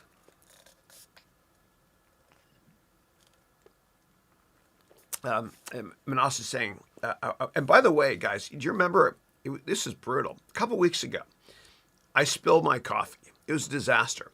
And then I used my iPhone and I asked Christine, hey, honey, can you please, if you have time, bring me a coffee? So she brought me a coffee and I put it on this side here. And I spilled that as well. And I spilled, it was disaster. And it's on this book here. See that the coffee stain right there? Yeah, my networking book. So now I use a sippy cup. This is my sippy cup. Yeah. And if I'm good, Christine will give me a juice box later too. All right, next up, Manas is saying, I want a suggestion from you. I'm working on a business model, and it's really interesting. Suppose I'm interviewing ABC. Then what software should I use? Is Google Meet a good choice for interview? I mean, I like using Zoom. I think it's great. You can customize it a lot as well. So I pick Zoom over Google Meet any day. Yeah. Okay. Next question is from Roman. Is saying your name here. You wrote Roman Empire. I'll call you Roman. And by the way, the reason the Roman Empire failed is because they printed too much currency, which is happening today with lots of other countries, which is why cryptos exist. So Roman Empire is saying, sir, call me Chris, please. After doing a Bachelor of Technology without a job experience, can we do the MBA? Yeah, absolutely. Anybody can take my MBA degree program. You know, I don't believe in educational elitism. You know, my humble mission, my purpose is to provide affordable education to everybody and try to make a difference. And it has made a difference. And if it doesn't, you get your money back. And so if you go to www.harounmba.com, you can sign up to the platinum or gold version, which we offer once a year. And tomorrow's the last day to sign up. If you're watching the replay, tomorrow's December 4th of 2020. Yeah.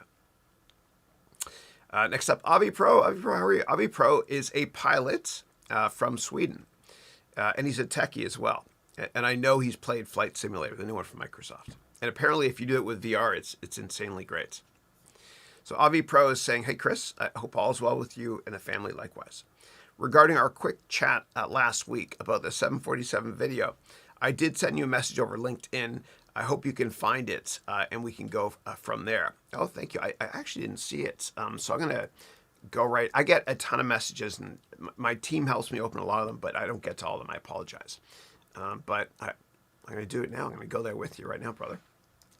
LinkedIn, and what I'll do is I'll do a search on the word. That's Mohammed. Yeah. He used to run PIMCO with Bill Gross, fixed income. So let me go here to. I'll search for 747. Okay, 747. It looks like my team has opened up a lot of these here. So 747. Is this you? Do you go? Oh, this is you, Peter. Peter. Oh my God, I didn't know your real name. I know it's you now. Okay. Here's what I'll do. I will mark this as unread. Actually, here's what I'll turn my watch around. And when I turn my watch around, later on when I look at the time, I'm like, why is my watch upside down? That's right, I got to get back to Avi Pro, who's Peter. Thanks for that, buddy. I appreciate that. Thank you. Yeah. No, thank you. I appreciate it. I'll definitely consult with you first. We got the script done as well. So I'll send you the script as well before we go live. So I can get your input. Thank you so much for offering. Yeah. Okay, cool. All right, next up, Manas is saying, do you know Amazon Kindle sent you an email and to me? They are giving an offer. If you publish a book between the 10th of December and the 10th of March, then you'll be part of the competition. It's really great. Yeah. And then you wrote, Barack Obama published a book. Have you read that? I haven't read his new one yet. I read his first one. And actually the publisher of his book called me after I published 101 Crucial Lessons They Don't Teach You in Business School. I'm humbled to say that Forbes magazine wrote an article saying that book of mine is one of 6 books all entrepreneurs need to read right now, along with Peter Thiel's book, Good to Great, 7 Habits book, etc. They called me, and I was in negotiations with them, and I decided not to do it. And the reason is because I'm a libertarian. I like to own all of my own content, and I want to be able to publish my content anywhere. And what they said they were going to do was they're going to jack up the price of the book. They would then own the content, and I will only get $1.25 from the sale of each book. And yes, maybe they'd be able to sell a hell of a lot more, which would help my brand, etc. But I still didn't want to do it. It's not about money for me. It's about making a difference. Yeah. And you'll notice I'm not sponsored by anybody, and I never will be. I'm not a sellout. I put my students first, my customers. Yeah. But I did read his first book, and I remember I was reading it, and he published it, I think, must have been like 10 or 15 years ago at least. And I was reading it, and I got to a certain part in the book where he said that in the 1960s, interracial marriage was illegal in 13 states. And I couldn't believe it. I called my mom. I was like, Mom, can you believe this? She was like, I know, honey. Things were really, really bad back then. You know, it was really, really rough. Even in Canada, you know, where my mom and dad are now. I love them dearly. But it's amazing how far we've come. But we have a long way to go too, dude. It's crazy still. You know, just people's perception of race in this country. It is getting better, but we have a long way to go. But in the 1960s, I remember, and I was doing some research on this, Star Trek, the TV show, there was it was a really big deal at one point because there was an interracial kiss, the first interracial kiss with Captain Kirk and an African-American woman, I can't remember her name, on the show. And it's normal, I don't get it. But back then it was a really, really big deal. And so, God bless Star Trek for all they've done. There's so many other things they've done socially as well. They were way ahead of the curve, decades ahead of the curve as well. I won't go into all the details on that. Last thing I'll say about Star Trek, which is fascinating, is this. It was so expensive to make each episode of Star Trek in the 1960s, and eventually the show got canceled. But it was so expensive. What they did was whenever they wanted to have the Enterprise, the spaceship, land on a planet, it was their entire budget for the year. It was crazy. So they came up with this solution to save money, which was they were like, well, what if we don't show it? What if we don't show the spaceship landing? What if we just say, hey man, beam me up, Scotty? And they beamed each other up, and that was to save money. And that became the genesis, so to speak, of the Motorola flip phone as well. It's pretty cool. All right. And next, and by the way, anybody can write a book. And so Manas just mentioned how you can do it on Kindle. And there's a prize you can get for doing it over the next month through Amazon, whatever, which is cool. But what you can do is if you want to write a book in my format here, which is 6 inches by 9 inches, sorry, metric system people. But if you want to write in 6 inches by 9 inches, what you can do is go to my website. I don't ask for your email or anything here. And you go to write book, okay, all one word. So harouneducation.com/write book. And you can download this template here, okay? And all it is if you know how to use Microsoft Word and a browser, you can write a book. Anybody can do it. And so this is what it looks like here, okay, the whole book. And then you right-click on the table of contents in Word, and you select Update Table of Contents, and then you're done. The whole shell is here for you. Then there's 1 page of instructions here, the first page. And I teach you how to publish it on Kindle, Amazon Kindle, the print version of Amazon, and also acx.com, which is audible.com. So all the instructions are there. And you got to ask yourself, how badly do you want that dream job? Or how badly do you want that customer? Well, if you bring a book with you and you self-publish it, it costs you nothing. You bring it with you and you give it to the person you're meeting with. That's going to impress the heck out of them. Who does that? How badly do you want that job or that customer? Okay, next up, Noman wrote here, to be honest, Chris, I am interested in the program, but the issue is the amount is huge in Indian currency, but I want you to, I want to treat you as my role model, Chris. Can you please arrange some scholarship or aid for me? Yeah. Send me, Naman, send me a LinkedIn message, and I will look for it today, okay? And I'll respond, okay? Thank you. Next up, Manas wrote, Jeff Bezos predicted that Amazon's chances of going bankrupt were 70%. It was a pathetically brilliant move. Your thoughts? Yeah. So, like all great entrepreneurs, they take a lot of risks. And since day one at Amazon, since Jeff Bezos left D.E. Shaw in New York, a hedge fund he worked at, and I almost went to work in the role he had years later in the same office. I was interviewed there. But when he left D.E. Shaw with his wife in 1994, New York City, they drove to Seattle, and he wrote the business plan himself. And from day one, he kept costs very, very low, to the extent that they used to use doors as desks. And I'll show you an image of this. And Amazon still runs like a startup today. It's a very cheap corporate culture, and no meeting is allowed to take place that has more than 2 pizzas. It's called the 2 pizza rule, because too many people in one room for meetings is chaos. And so he keeps the meetings small. He also, he is well balanced too, by the way. Although he did get divorced not too long ago. He would have breakfast with his family every day, his wife and kids, at 9 a.m. or so. Then he'd have his first meeting at 10 a.m. And he'd never have meetings in the late afternoon because he was brain dead by then. But he treats, he also has each one, and I'll show you the picture of the door in a second. he also has each one of his product managers write a press release today that's going to be released many years in the future. And so he has the product manager on Kindle do that, AWS, Prime, etc., all of them. And what he does is he uses that press release that they're writing today that's going to be released years in the future as a rudimentary gap analysis, a goal-setting workshop. You are here today.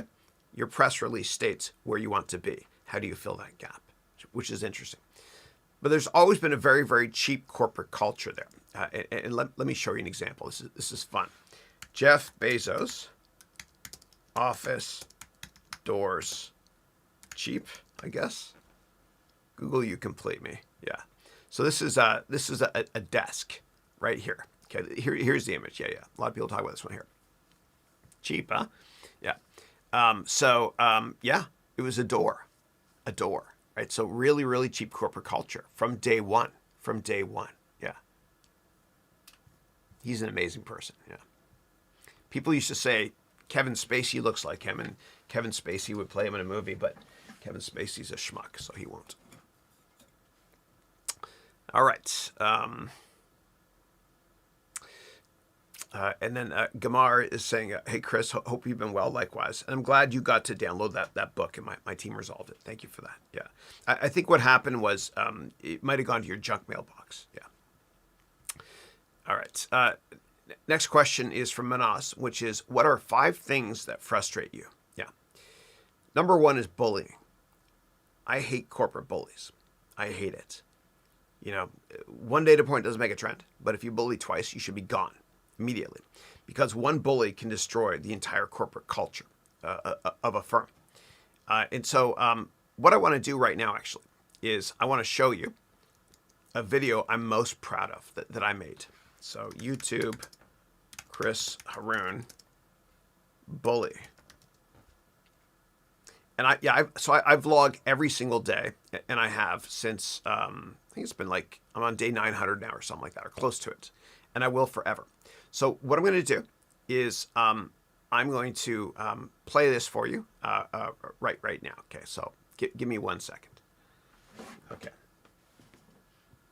And I've got to crank up the volume on this because I think this is a worthwhile thing to watch humbly. So give me 1 second here to play it, and then I'll talk about the other 4 in a second. Let me go full screen on you, though. Okay, here we go.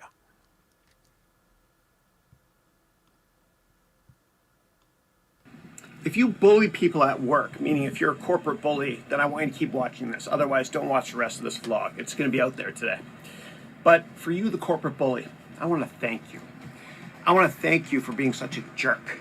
And by the way, you peaked in high school, and you're so insecure that you treat people poorly. I get it. You're really insecure. I understand. But you know what? In a bizarre way, and I think what you've done at work, treating people poorly, is disgusting. But I think in a bizarre way, I want to thank you, because you've motivated the people that you've treated poorly to quit and to join another company, or you've motivated them to start their own companies. You see, frustration in business can be a beautiful thing. And I say it with love in my heart, because if you're frustrated at work because you're being treated poorly, and I've been treated poorly many times before, then that forces you to get outside your comfort zone and get a better job, or better yet, start your own company. If I can be resourceful in any way, helping you start your own company, please let me know. Thank you. Not the bullies, just the people who are being bullied, like I was. Thank you.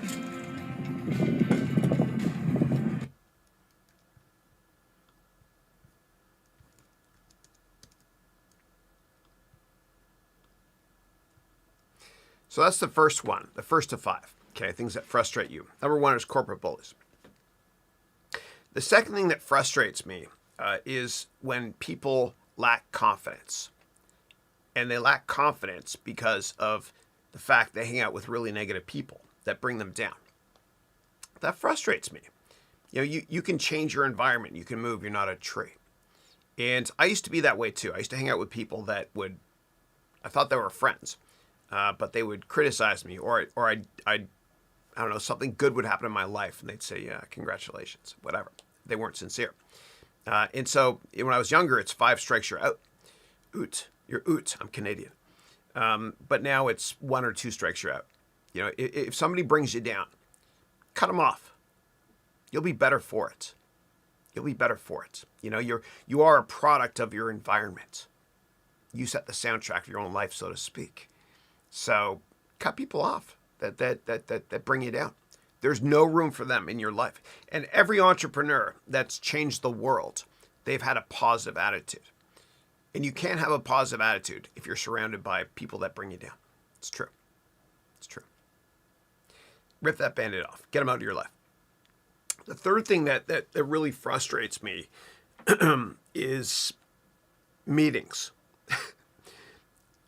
I hate corporate politics, and I lived it for years. You know, I worked at Goldman Sachs, a bunch of other great companies, whatever. And Goldman was great, actually. They were really cool. They don't hire their smartest people, which is why I got there. They hire people that get along. But I hate unnecessary meetings. Of course, I believe in meetings if it is necessary. But what I bought my wife, Christine, for Christmas a couple of years ago, I bought her a mug, a coffee mug.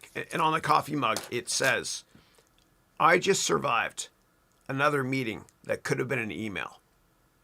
So this whole process of empire building within companies, you know, people trying to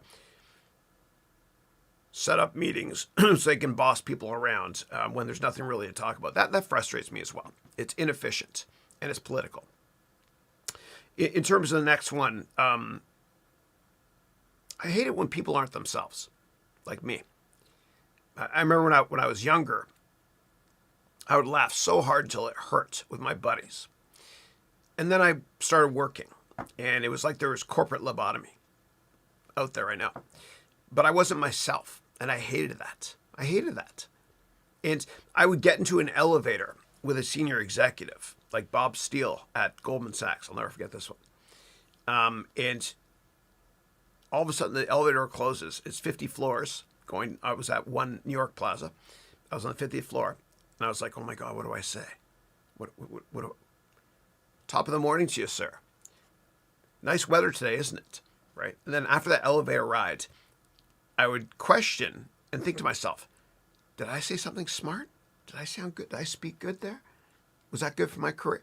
F that, man. Just be you. You be you. You do you. Because you know what? Senior executives and your colleagues hate you, or they don't like you as much when you do that sort of thing, when you're not yourself. Just be yourself, man. Because as Dr. Seuss said, everyone else is taken. And another Dr. Seuss quote I got for you, and my middle child, or my youngest son, I read Dr. Seuss books to him still. He still lets me read him stories. But Dr. Seuss said, those who mind don't matter, and those who matter don't mind. Just be yourself. Just be you. It's more fun that way. Life works better. There's only one you. Just be yourself. Everyone loves you for who you are. So get your laughter back. When you're younger, you laughed till it hurt. It was great. Then you start working and you're not yourself. Get yourself back. You be you. You do you. And don't give a damn what anybody thinks. Just be yourself. You do you. So I gave you 4, so I owe you 1 more now. 5 things that frustrate me. Let me think. And let me say this in a business context, because this is a business call, of course.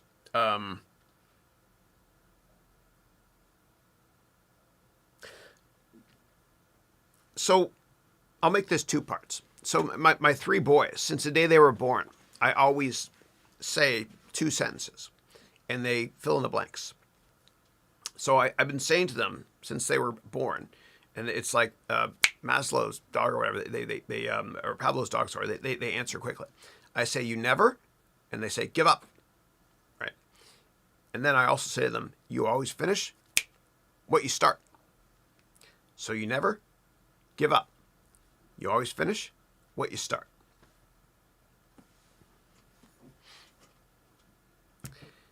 Okay, and then next up, Gamar is saying, did you look at my Netflix recommendations? Did you send that to me over LinkedIn? I don't even remember. Let me go there and look with you. I'm fully transparent, as you know. So let me go here to see if you sent me a message with that.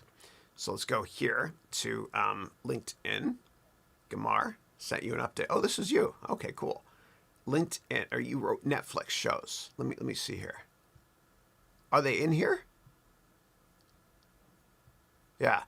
Send them again. And I'm so sorry I didn't respond. And God bless Tony. I can't believe he passed away. It was a fire at his house, too. He sold Zappos to Amazon. He's like 40 or something. Tragic, yeah. But send them to me if you want to. And I'm so sorry if I don't get back to everybody, as I do get a lot of inbounds. My team helps me out a lot, too, yeah. Or just tell me what they are right here, and I'll watch it. And my recommendations for all of you for Netflix are, there's this amazing show with Sasha Baron Cohen, the dude from Borat. And this show is not a comedy. It's serious. It's a real life story of, he works in the Mossad, which is like the CIA in Israel. And then he becomes the Minister of Defense in Syria. And it's between 1960 and 1965. There's like 6 episodes or so. It's great. You guys got to watch it. It's amazing. Really, really good. I thoroughly enjoyed it. And you learn about history at the same time. Those are my favorite shows. Yeah. Another show I'm watching, it's not on Netflix, but it's called Tehran. Really, really good. It's about geopolitical stuff between Iran and Israel as well, which is cool. But I'm looking for a show, man. I've run out of stuff to watch. I need to find like another Breaking Bad or something. Oh, watch Fargo. The first 3 seasons of Fargo. Not the movie, the TV show. It's great. 4th season sucks. The first 3 seasons are great. Yeah. And the best business show is Succession. It's amazing. Everything about that. It's just a brilliant show. And one of Macaulay Culkin's 8 Million Brothers is in it. Kieran Culkin, I think. Yeah. All right. Next up, Manos wrote here, thanks to you for answering my questions so patiently. My pleasure, please. You wrote, God bless you and your family forever. God bless you and your family way, way more, buddy. And then you wrote, I pray you'll even host a million, there's a lot of zeros there, webcasts. Just be the same guy forever. Thank you. Thank you. And I love your emojis, especially this one. Thank you. All right, and Usama is saying, hey, Chris, I wrote on this chat a few hours ago, but for some reason it's not showing up here. Anyway, I want to salute you on the project. Thank you, Usama. I appreciate it. God bless you. And yeah, so I went to bed last night and there was tons of people had written stuff. It always happens. Unfortunately, what happens is Google, YouTube, cuts it off. If you type in questions 3 hours before it works, but any more than that, a lot of times it doesn't work. Yeah. And if I don't get through your questions and answer them today, please just copy them and paste them into next week's webcast. And my team, I have one of my former students, Hisham, great guy. What he does is within 24 hours of this call being completed, he goes to the description field and he enters in all the questions. So you can get immediate access, clickable access to all questions asked. And we've done this for all 115 or 116, I should say, of our weekly webcasts so far. Yeah. All right. This is fun. All right. Next up, Steve. Hey, Steve, how are you? First time I've seen you on the call. I hope you join us again. Hi, Chris. How are you doing? And your family? I'm great. Thank you. And then you wrote here, hope your Thanksgiving was great. It was. Thank you. We usually go to Christine's cousin's house down in San Jose for it, but we couldn't this year. He works, he's a doctor at the Mayo Clinic, and just Google Mayo Clinic, you'll see what happened there, yeah. And you wrote here, thanks for the amazing job. Just say hi. I don't have any questions to say. Thank you. I appreciate that. God bless you. Thank you. And Americans are brilliant, dude, for having Thanksgiving. I'm Canadian. Americans are brilliant for having Thanksgiving on Thursday because Friday is a wash. Like no one goes to work. In Canada, we have Thanksgiving 6 weeks earlier, and it's on a Monday. It's 6 weeks earlier because, well, first of all, America copies everything we do. Just kidding. It's 6 weeks earlier because the harvest was earlier in Canada because, you know, it's cold, eh? All right. And Usama is saying, if you can please update us on the project. Thanks. Yeah. Oh, yeah. So with respect to, I'm not sure when you entered this question in, but at the very beginning of the webcast, I shared a video on Project Magoo. You can go to projectmagoo.org, magoo.org, and check it out. There's a GoFundMe there. I haven't gone on a blitz yet, getting people to donate yet. So it's going well. So we've raised enough money. Most of it was me initially to get our first school done. And we put a course on Udemy where all the proceeds go to Project McGill. It's a course that Vital teaches. Vital's from Rwanda. And every dollar that people spend on that course on Udemy forever, every dollar I match dollar for dollar. And all the revenue goes to Project McGill, not the profits, the revenue. It's even better. Yeah. So I hope I go bankrupt because there's a lot of donations. Yeah. So we've got the schematics and all the architecture stuff done for the first school. And it's just going to be, it's a small school, it's just a computer science school with solar on the roof, etc. And we've had issues actually building it. We've tried a number of times this year to break ground. But because of COVID, you weren't allowed to move people between different regions in Rwanda. We will get it done. Come hell or high water, we'll get it done. And like anything else I do in my life, I feel like, this is going to sound out there, but I love challenging myself. And I feel like I'm standing on the edge of a cliff. And I throw a bunch of airplane parts off. And then Vital and I jumped, and we have to assemble the airplane before it lands. And the same thing with the MBA degree program. I felt that way too. And I love that high of challenging myself, pushing the goalpost out. So with the MBA degree program, we launched it a year ago today, actually. Yeah, it was our first class. And now we're doing graduation. And it felt to me like, it really did feel like I was throwing a bunch of airplane parts over a cliff and jumping off. And none of this would have been possible without my amazing staff.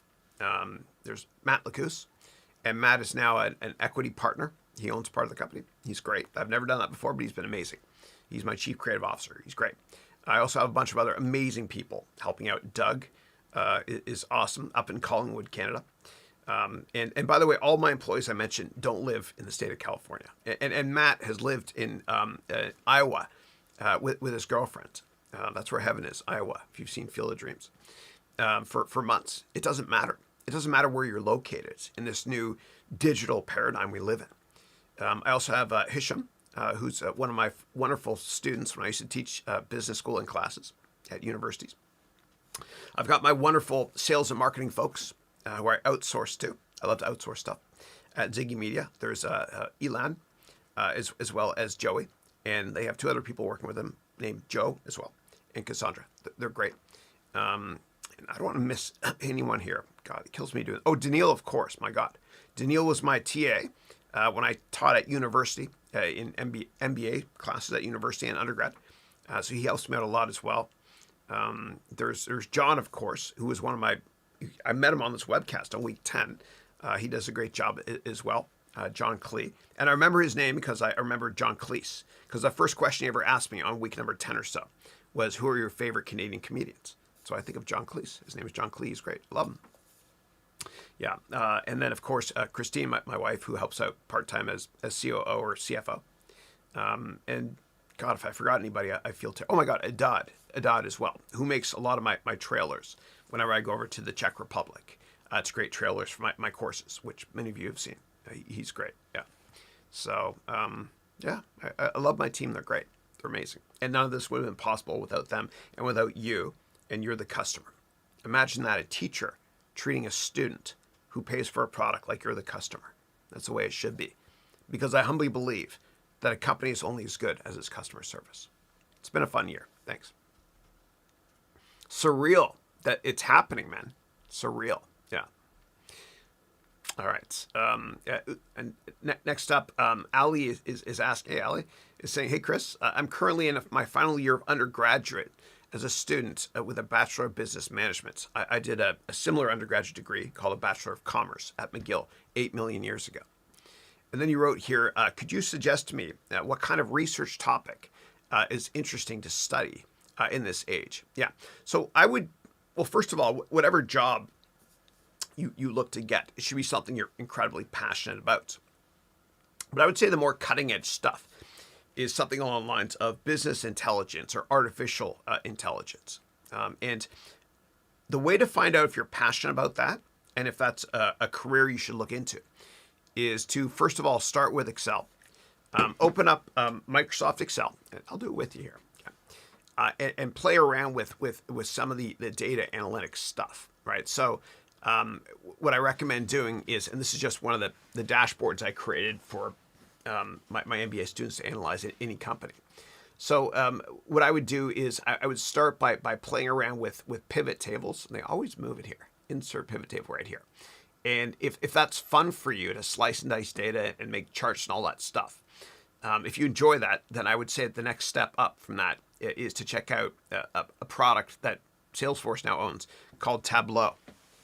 And I met with the founder of Tableau, the CEO, Christian Chabot. Morgan Stanley used to bring me private companies to give feedback on IPOs before the IPO. So I met with him, and he's amazing. The ticker of that IPO was Data, D-A-T-A, which is awesome. And then Salesforce bought them. Like every other company, they're buying Slack, etc. So then move on to Tableau. And if you like that, then move on to some more advanced analytical products where you need coding. Tableau, you don't. It's basically drag and drop like this. It's fun. Look into Python, etc. as well. And just see if you enjoy that sort of thing. And take on Udemy, the best business teacher is a guy that teaches business tech. His name is Kirill. And he teaches a lot of data analytics products as well. So check out his courses. And if you thoroughly enjoy that, then make a career out of it. You can even start your own consulting firm if you want to as well, doing that sort of thing. So I would say that's some of the more cutting edge stuff right now. Yeah. And it's interesting because as I look at my kids, I have 3 boys. It's crazy but fun. Their jobs have not been invented yet. And the way they communicate with their friends in the future in business has not yet been invented. And so the trick is to find out what social media platform is going to be popular when it launches and immediately jump on it, whether it's TikTok. I'm not a dancer, so I can't do that. Although I do have bad dad humor, I guess I could do that. Whether it's TikTok or some other video website, jump on it early. Okay, jump on it early. There's a first mover advantage there for you. And as new social media products are released, if they help your career at all, even a little bit, I will teach them in my MBA degree program from scratch. And so my MBA degree program is always going to be up to date, always current, unlike traditional MBA programs that teach you stuff, theoretical stuff that was relevant literally last century. Literally. Okay, great. All right, next up, Michael Reynolds. Hey, Michael, how are you, man? Michael, you're from Sonoma, I think, right? Every time I see you, I always check the air quality. I think I left my cell phone in the props room there. But the air quality here is getting a lot better. It's actually great now. It's way under 50, and I think the same thing with Sonoma, near Napa Valley where you live as well. What a crazy year I did. You know what's going to happen, man, is December 31st of this year, 2020. We're going to do a countdown. 9, 8, 7, 6, 5, 4, 3, 2, 1. And then we're going to all cheer, and we're going to look at the date, and it's going to say January 1st, 2020. It's just going to go, it'll never, it's like Groundhog Day with Bill Murray. And I was born on Groundhog Day, February 2nd, so it's somewhat prophetic. Yeah. And Michael wrote, good morning, Chris. Hope you're having a great week likewise. Congratulations to all the 2019 and 20 graduates. Thank you. I'm so proud of them. It's been an amazing year. We've had students from 41 different countries. They've bonded big time. They've networked with each other as well. And I love them. They're great. They're great. They're family. I'm very attached to my students. Very attached. Yeah. And it never felt like a job. All right. And Michael is saying, I can only imagine the awesome business you will all be bringing into the world thanks to your hard work and Chris's awesome instruction. Best to you all. Thank you. And God bless you. And God bless everybody in this call and my graduates as well. Again, we've got graduation is going to be this Saturday. So I'm just preparing for it right now. And I wanted to do an in-person one. We can't because of COVID. We'll do it next year. But I'm just preparing my speech now. Yeah. Cool. All right, next up we got Joao. Hey, Joao, how are you? Joao, I think you're from Brazil. And then you wrote, bom dia, Chris. I hope you and your family are doing well, likewise. I just wanted to say hi and thank you for your commitment with so many of us. I'm counting down the days to start the Platinum MBA on the 14th. Oh, great, you registered. Thank you. Excellent. I'm looking forward to getting to know you and working with you and humbly doing what I can to help you in your career as well, or your money back. Yeah. All right, next up, we've got Josh, who's saying, do you see this as most useful for starting your own business or joining established business? Since your program is not traditionally accredited, how do you prove competency during interviews? Yeah. So if I were to do accreditation, and I'll never do it, if I were to do it, I would have a board that would tell me what I can and can't teach. I would also have to jack up the price materially, and I would not be able to have the flexibility to teach you stuff that will make you immediately successful or your money back. Yeah.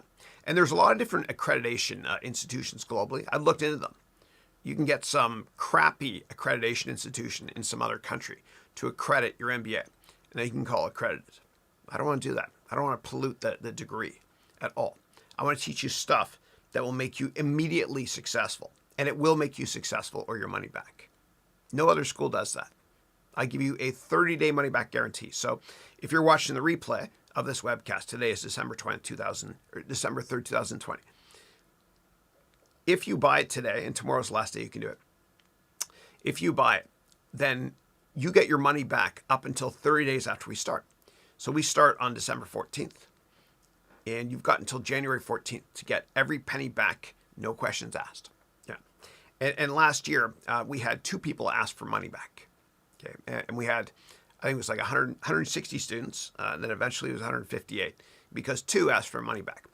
One asked for money back because they were having financial problems, and the other asked for money back because he wanted to learn different stuff, which is cool. Yeah. All right. But I teach you how to interview better than anybody. I teach you how to network better than anybody you know, and I guarantee success or your money back. All right. And we have a lot of people in this program that are graduating this Saturday that have MBAs from the best schools, best universities in the world. And they tell me they've learned a hell of a lot more with my program at a much lower pricing point. And they're grateful they did. And I'm grateful that they became a part of it as well. Yeah, it's interesting. All right. Next up, Gamar is saying, Chris, what would you be doing now if you'd not left your job and becoming a teacher? Yeah, I'd still be working in venture capital, sitting on boards of companies and helping them. But I wouldn't be happy. Yeah. And when I worked in venture capital, it was cool. I enjoyed a lot of it. Not all of it, but a lot of it I did. Especially the notion of being a long-term investor and sitting on boards and helping companies. And a good board member is a prosthetic extension of the management team. And I love helping people. And I'm very competitive for my students and my companies I'm on the boards of. And so the measure of a good board member is they get the first call from the CEO when the CEO needs help. And I'm humbled to say they would never call me. No, I'm humbled to say that I would usually get the first call. Yeah. I loved helping them, but I love helping my students much, much more. My favorite type of students are the ones that are poor, smart, and hungry. And maybe they were born with a crappy set of cards in life. And I want to do whatever I can to help them reach their full potential in life and make their dent in the universe.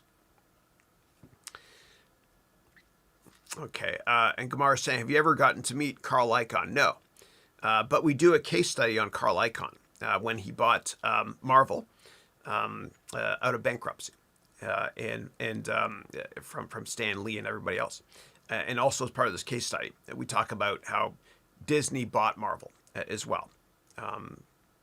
It's fun, and we also do a case study. We talk about how Carl Icahn joined the board of eBay when he bought a big stake and made them break up into 2 companies, PayPal and eBay, to unlock shareholder value. And he pushed the management team out as well, including John Donahoe, who's a good guy I've met many, many times when I invested in eBay years ago. Yeah, nice guy. He worked at Bain, and I remember he shake his hand. He's like 8 million feet tall. Yeah, I'm about 6 feet, but he must be like 7 feet tall. Big guy. Okay. And if anybody wants to learn about what Carl Icahn does, and he works in private equity, which means a pool of capital that he raises to buy companies or stakes in companies, make them run better, and then they sell back the position and make a profit. That's what private equity is. But if you're interested in learning more about private equity, and I love edutainment, as you all know, you can watch a movie with Danny DeVito in it about private equity. Great movie. It's an oldie but a goodie, called Other People's Money, OPM. other people's money. And it's about this guy named Larry the Liquidator. And he's a private equity dude. But like every Hollywood movie, the rich guy loses in the end. It's true. Okay. And I am a capitalist. All right. Next question is from Saranch, who's saying, hi, Chris. I'm an undergraduate currently in my final year, and I wanted to pursue a career in investment banking or equity research. But I'm failing to get a job or internship for the past months. What do I do? Yeah. So the most important thing I can tell you is network. When I was younger, and I was in school, high school, I remember if I kept my head down and got good grades, life worked out well. Then I joined the corporate world, and I kept my head down. And I went to university, I kept my head down. And I got good grades, whatever, and I did well working. But I wouldn't get promotions or a raise or a job, whatever it was. Because I realized that it's not just about doing a good job. It's about asking. Asking will receive. It's prophetic. It's been true since the beginning of time. And so what you have to do is you have to set up a gazillion networking meetings. And I promise you it works. I promise you. It's the crux of my free book you can get from my website, harounventures.com. But if what I used to do is when I taught in undergraduate and graduate universities for MBA school and undergraduate business degrees, the very first class, I would tell my students, all 70 of them, and I love big class. It was fun for me. It was challenging. I would tell all my students on the first day of class, I would say, if in the next 10 weeks,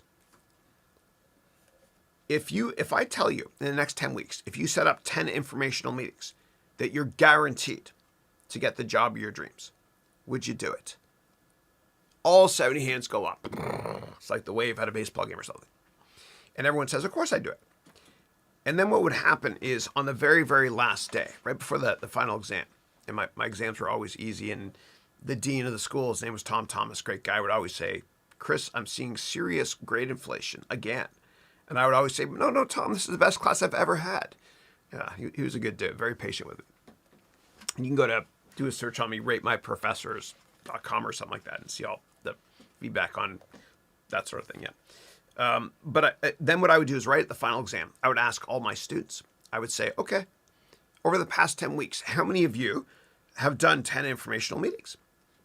No hands go up. I would then say, how many did 9? No hands. How many did 8? A couple of hands go up.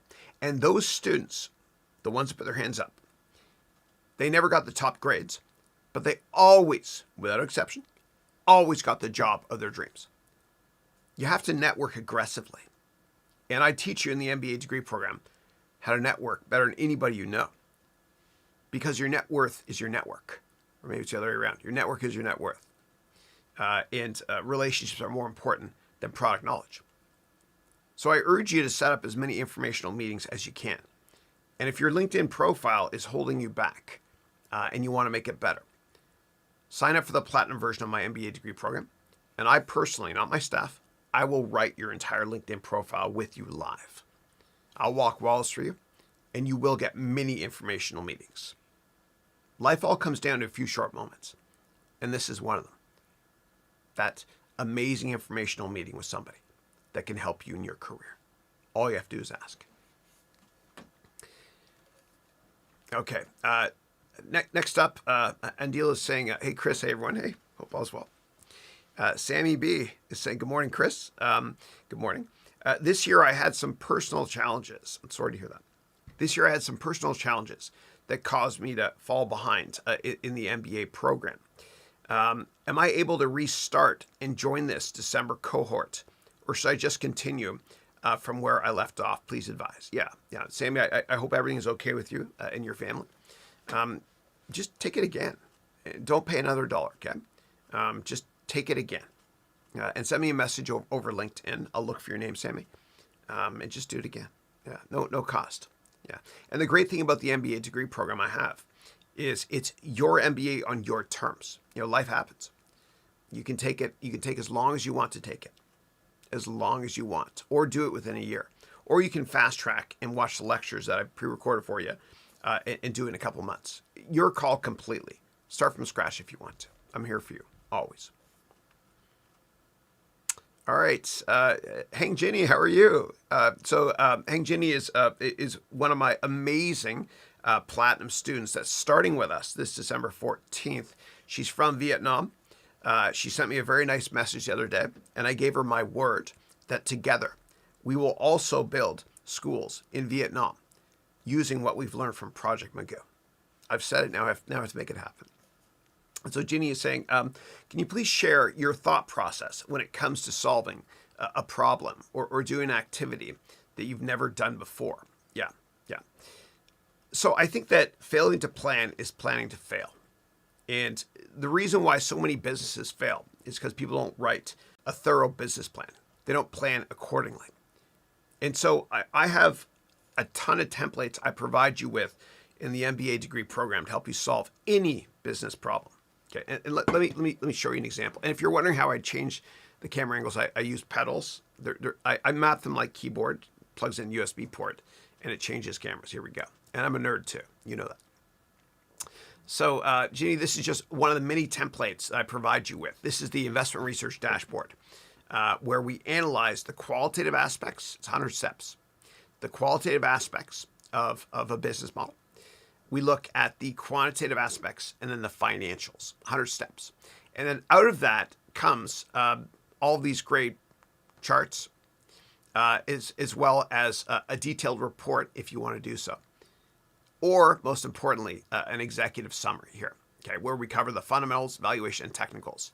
If you don't care about technicals, I'll let you hide that there. My face is covering that there, sorry. And then when you hit print, you can save it as a PDF if you want, or actually print it. It looks like this. You won't be able to see it because I'm so small.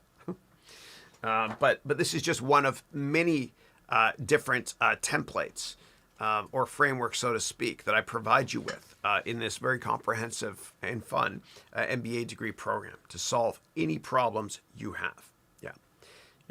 So there's tons of them. And for those of you that have done business degrees or taken business classes, I want you to reflect and think back on one framework that you've learned from every class and how to apply that in your life. For example, the SWOT analysis in strategy classes, which we teach as well. SWOT stands for strengths, weaknesses, opportunities, and threats. And by learning these frameworks, they're kind of like crutches you can fall back on. Let's say you're in an interview and somebody asks you about a business problem. Well, to buy time, you can say, well, let me apply the SWOT analysis, strengths, weaknesses, opportunities, and threats. In terms of the strengths, I believe the strengths of this company are yada, yada, yada. And I teach you transition words as well, many more so than my other courses. Moving on to the weaknesses, yada, yada. In terms of the opportunities, yada, yada, yada. And lastly, the threats. The threats are as follows. And the bottom line is that sort of thing. So I provide you with just an insanely high number of frameworks to be able to, and a lot of them are a lot smaller than the one I just showed you as well. I teach you social media frameworks, every type of framework you could think of for finance, accounting, entrepreneurship, strategy, economics, all that great stuff, sales, marketing, communications. Yeah. Okay. All right. Next up, Michael is saying, I'm about halfway through the complete YouTube course. Thank you.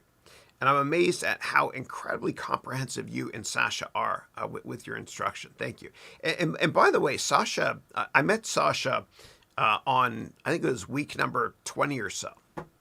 And she started giving me advice. I didn't know who she was. She's an internet sensation. She has over 100 million YouTube views in Indonesia. She's Canadian. I've never met her. But she kept giving me advice. And I was like, oh my gosh, who is this amazing person helping me? And so I thought, well, let me give back. Why don't we make a course together? And the best way to learn anything is to teach it, by the way, which is why when we were younger, when your buddy asked you for help on a test and you taught them, you got a better grade because you're kind of teaching yourself, because when one teaches, two learn. But Sasha, she's amazing. So let me show you Sasha Steves. I haven't gone to her website in ages here. Let's go to, oops, wrong way. Right here. Let's go to YouTube, Sasha Stevenson. And she's funny as hell, too. She's from Canada, yeah. And she studied comedy as well. She's brilliant. She's brilliant, yeah. But she has multiple personalities I tease her about. Just kidding. But she's great. She's great, and I've learned a lot from her. And she has some videos here that are. Let me see if I can sort by number of views. Yeah. Yeah, she's got 9 million views, 3 million views. Yeah, millions of views. She's figured it out. Millions of views, and so she's an internet sensation over in Indonesia. I guess everywhere now too. She's a lot of fun. A lot of fun. Very self-deprecating. Very Canadian too, which is why we got along. Again, I've never met her. Love to meet her one day. But I met her. She's one of my students. She took my Udemy courses, and I met her on this weekly call. Kind of like I met John Clee, who now works with me as well. And then Michael is asking regarding the YouTube course. Not only am I learning so much valuable information about how to create YouTube videos, but I'm also learning so much, he wrote in caps, so much, about how to use Photoshop and PowerPoint. Awesome. Yeah. I teach you many different applications, more advanced ones too, including how to create and edit videos, using Final Cut and Premiere Pro, and how to use Photoshop to make your thumbnails. And actually, Sasha taught me that when you make a thumbnail or the image for your video, it's kind of like the cover of a book, and people do judge a book by its cover. And she used this analogy. She said, think of a box of cereal as being the image of your course. And when you go to the supermarket, you see a lot of different cereals, but quite often you pick the one with the prettiest box. That sort of thing. And I have to show you something, and I'm going to get myself in trouble here, but I don't care because it made me laugh. I'm going to do a search now for Michael Phelps. He was on the cover of so the story is Michael Phelps was on the cover of Wheaties. And then he got caught doing drugs, and they took him off and stuff. Recreational drugs, not the bad stuff. So, funny cereal box. Hold on. There's a really, really funny one somebody did here. I got to show you. Where is it here? All right, hold on. Oh my God, it's killing me. It's a live call. I have to do this. Drugs. Stay in school. Kids. Don't do drugs and all that stuff. Well, maybe they took it down. It was hysterical. Yeah. Oh, that's bad. I thought it was just weed. Yeah. But on the cover of the box, it said, damn, it's killing me. But anyway, on the cover of the box, it had a picture of him, and it said, "Winners don't do drugs. Champions do." A little silly. Sorry. Okay. And I don't think drugs should be legal, but I thought that was funny. And then Michael wrote here, I used your recommendations and reviews to choose the equipment that I ordered. Awesome. I think the best camera for getting started is the Canon M50. It's expensive, like $500, but it's a lightweight mirrorless camera. The screen can turn around as well, so you can vlog as well. Yeah. And then you wrote, thank you for being such a wealth of information and wisdom in so many areas. Thank you. I'm so grateful to have the opportunity to learn from you. Thanks for being you. Thank you. God bless you, Michael. I appreciate that. I've failed over and over and over again, and that's Michael Jordan said that's why I succeed. That's why MJ succeeds. But I love teaching based on my mistakes. Thank you. All right, cool. Next up, Hang Jenny is saying, when you look at your MBA graduates, what are the top 3 suggestions or recommendations you would have for them to succeed later on? Yeah. So I would say, I can bring you to the water, but I can't force you to drink. So you have to apply everything that I teach, everything. And so, there's this notion that Mark Cuban coined this phrase years ago. He said, ideas are commodities, but execution is not. You have to follow through. And you also have to break down the barriers you think you have in your life. Most of them are up here. And I teach how to become more confident as well in one of the optional personal growth lectures. But you have to network aggressively. And I teach you many ways to network as well. And for those of you in my Platinum program, and Hang Jin, you're one of my students in my Platinum program, thank you, starting on December 14th. I'll help you make the most unbelievable LinkedIn profile ever. And I'll also teach how to network on steroids. And Hang Jin has an MBA from a top 20 school as well. Yeah. I think Macquarie in Australia, I think. Yeah. All right.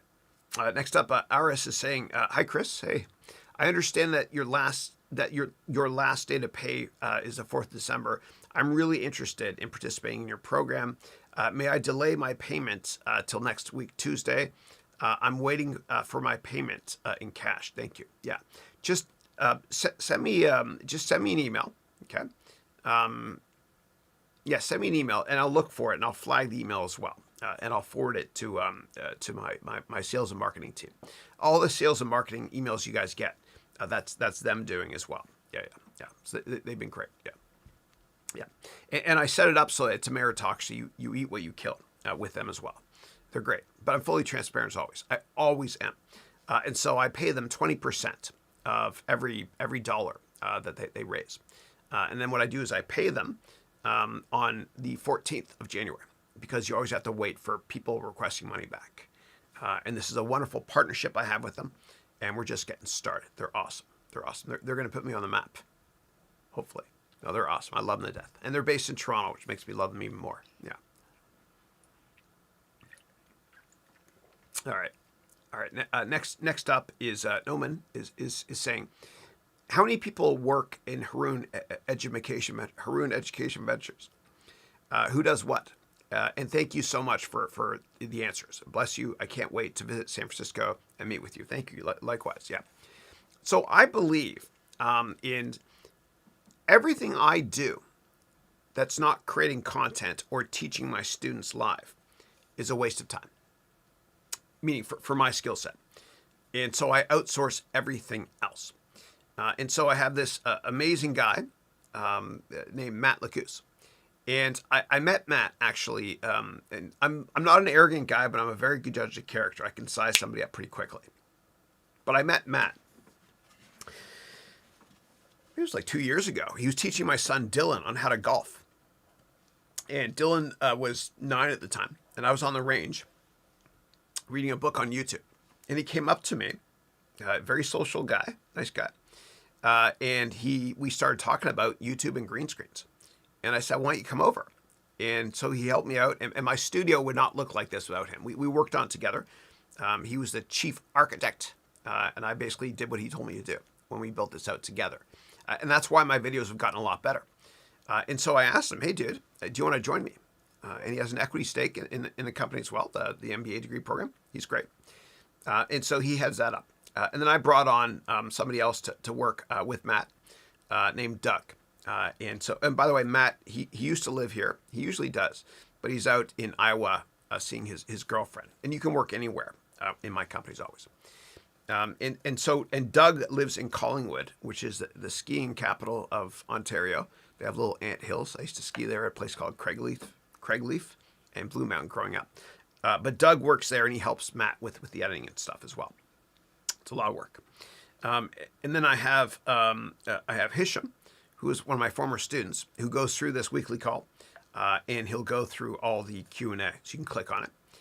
I have John Clee, who I met on this weekly call, who helps out with a lot of the business planning stuff for the MBA degree, and I'm probably going to give him more stuff if he wants, because he's awesome. So he helps out. He's in Rochester. I have Daniil, who's in Baltimore, and Daniil was my TA. When I taught in universities at night and MBA school, universities and stuff. So he helps out as well. Okay, with a lot of Q&A as well. He's great. And then aside from that, I outsource directly to Ziggy Media, who I talked about before. That's mainly Joey and Elan, the founders of Ziggy. And they do all the sales and marketing. And I think that probably covers everything. I have an accountant and a lawyer that I outsource, a CFO that I outsource. And I just, you got to always, when you start a company, you always have to ask yourself a question over and over and over again, which is, what business am I in? And don't deviate. No style drifting allowed. So every second I spend not creating content or helping my students one-on-one or group settings, whatever it is a waste of time. And I outsource everything else to them as well. Yeah. And of course I have a dad as well. And none of these are full-time employees, by the way. I set up as an S corporation. But Matt does get equity in the MBA thing. Yeah. But no, it's a meritocracy for all of us too. We eat what we kill, which is the best corporate culture as well. Yeah. Okay. All right. Next up, I've got Norman. Who's saying? Is it Norman? Yeah, Norman. Yeah, Norman. Yeah, sorry. We had somebody named Noman earlier today. Norman is, and I'm looking through a teleprompter, as you can tell. And if you do a teleprompter like I'm showing you, and I teach classes that way too, and no one knows I'm looking at a prompter, because I click on pedals, go back and forward screens, kind of like I click on pedals here to go backwards and forwards here. But if you're going to use a teleprompter, and anybody can do it for $50, you just buy one of those old OEM screens, a used one even, hook it up to HDMI, and then buy a pedal as well. But if you use a teleprompter, make sure to reverse the font. Otherwise, what happens is you can't see it now, but the screen, everything is white. And so I go to accessibility mode, and I change it so that the text is white on a black background instead of what you see, which is black text on a white background. Okay. Norman is saying, Professor, I will take time off for graduation. I went through an M&A, mergers and acquisition, and so I was busy doing qualitative and quantitative analysis reports with ease and confidence. Thank you. Thanks for that comment. I appreciate that. Thank you. And the great thing about my degree program is again, you can take as long as you want to finish it. There's no deadline. This is your MBA on your terms. Okay, and we learn in class always, and there's hardly any homework at all. Just a little quiz. It'll take you 2 minutes after each class. Yeah, and it's pass-fail. All you have to do is get over 50% on half of the quizzes. And I set it up that way as well, pass or fail, because I want this to be a collegial atmosphere where everybody gets along well. Because I found at business school where there's a forced grading curve. Like when I went to business school, people were forced to fail. And there was ranking of students and all that stuff. There's a lot of sharks that way. This is a more friendly corporate environment, so to speak. Team, TEAM, which stands for Together Everyone Achieves More. Yeah. Yeah, so that's what I've done. And I also set it up that way so you don't have to take every class. You can pick and choose. Think of me like I'm a waiter, hopefully a decent waiter with good food. And you look at a menu, you don't have to pick every item. But I just want you to take what's of most interest to you. And I'll always be updating this with new content as well. I'll be interviewing the who's who CEOs and whatnot starting next year as well, COVID permitting. And if there's new business frameworks or social media technologies that become relevant, I'll add them to the curriculum as well. So I'll always be up to date. Yeah. All right. And if I ever miss a question, just paste it again, please. I do have senior moments. The older I get, the better I was. But I do read everything in order here. Okay. All right. Next up, Deepanch is saying, I'm 18, going to college. You asked this question twice earlier. Yeah. And if I didn't answer the question correctly earlier, then let me know, please. Or if you have follow-ups, thank you. All right. Next up, Norman is saying, P.S. Good morning, good afternoon, all of you, wherever you are in the world. Yeah, I love it. Good morning, good afternoon, and good evening. And I use that when I teach each class as well, because I have students all over the world when I'm teaching live. And I got that idea of good morning, good afternoon, good evening from Jim Carrey from The Truman Show from 1998, which is a brilliant movie on the perversion of what social media could become. It's a genius movie. You guys got to watch it if you haven't seen it. And the soundtrack is great too.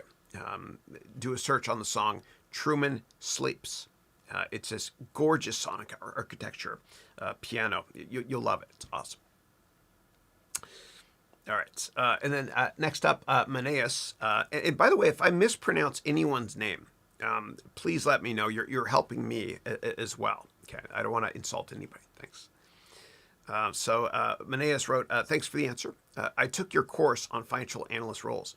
It was pretty awesome. Thank you.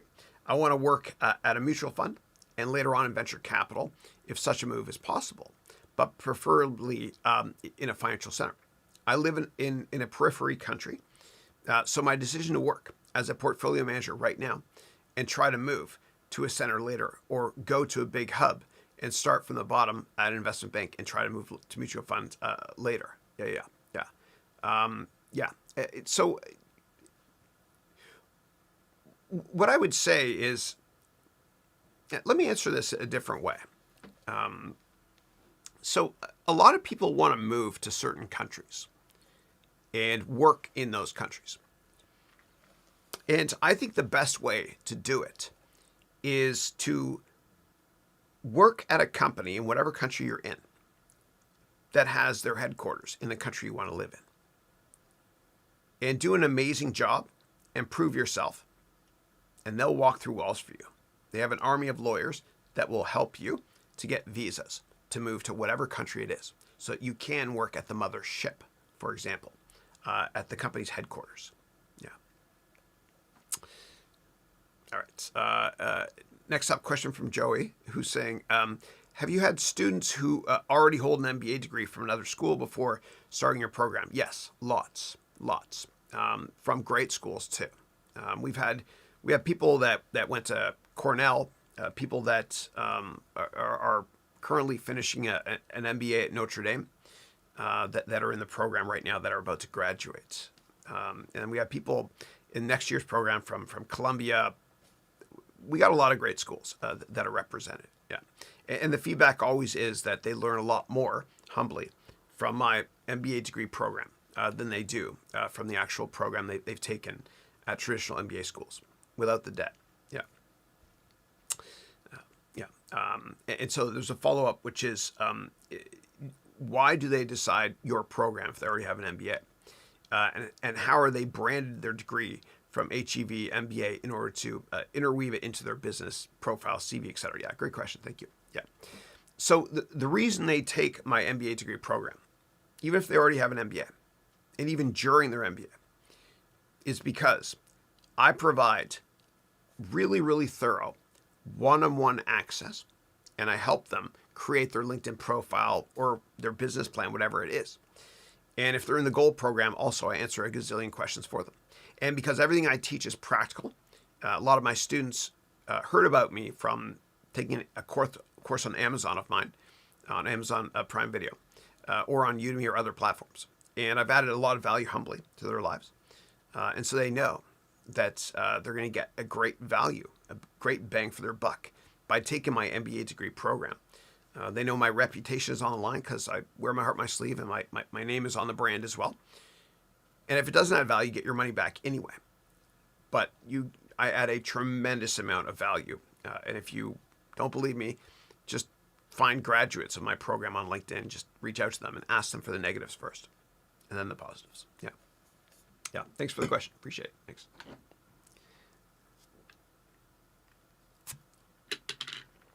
Okay. Next question is Rudra, who's saying, I'm from India, and I'm 18 pursuing engineering, and I'm interested in finance. Welcome. 11% of my students are from India.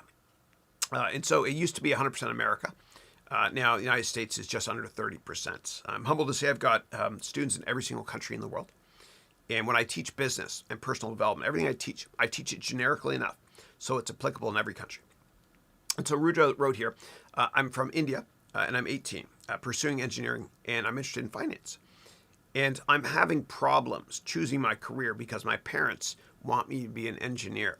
And it's not that I hate, I get this question all the time. I know where you're going with this. It's not that I hate engineering. Yeah. So this is always a challenging one because I know that the 10 rules, which is the basis for many religions, many great religions. One of these 10 rules is to respect our parents. And I believe that, absolutely. However, I think your parents want you to be happy in the long run. And I think a lot of people that, become lawyers for some crazy reason, unless you're a civil rights lawyer, then I love you. Otherwise, the opposite. But I think the reason a lot of people become lawyers or engineers is to please their parents. And if you live your life to try to please other people, you'll always be someone else's prisoner in your own mind. It's a harsh thing to say, but it's true. And you won't be happy. You won't be happy. And if you chase money through an engineering job and you hate it, you're going to lose money. You're not going to make money in the long run, I promise you. You got to do what you're most passionate about in life. Because when you do what you're passionate about, you don't have a job. And you have a sense of purpose. And I want you to be happy. And I think a lot of people, they try to please their parents. And when you have small kids, you have small problems. When you have big kids, you have big problems. And if your kids live their whole lives to try to please somebody else, not themselves, they're going to have to go through therapy. Not all of them, but many of them. And you'll never reach your full potential in life because you're always trying to please somebody else.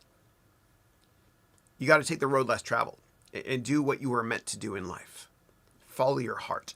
And your mom and dad will understand too, if you phrase it to them that way as well. If you, maybe what you should do is this weekend, if you have time, go for a 10-hour walk. That's right, by yourself. I do this a lot. And think about what your perfect life is in 10 years, okay? And document it. And then once you've documented what your perfect life is in 10 years, there's a gap. Think about how to fill that gap. And map it all out.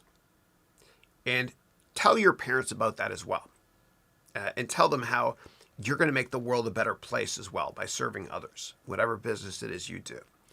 And tell them that you want to follow your heart, and this is which will make you happiest, and how you can contribute the most to the world by helping other people.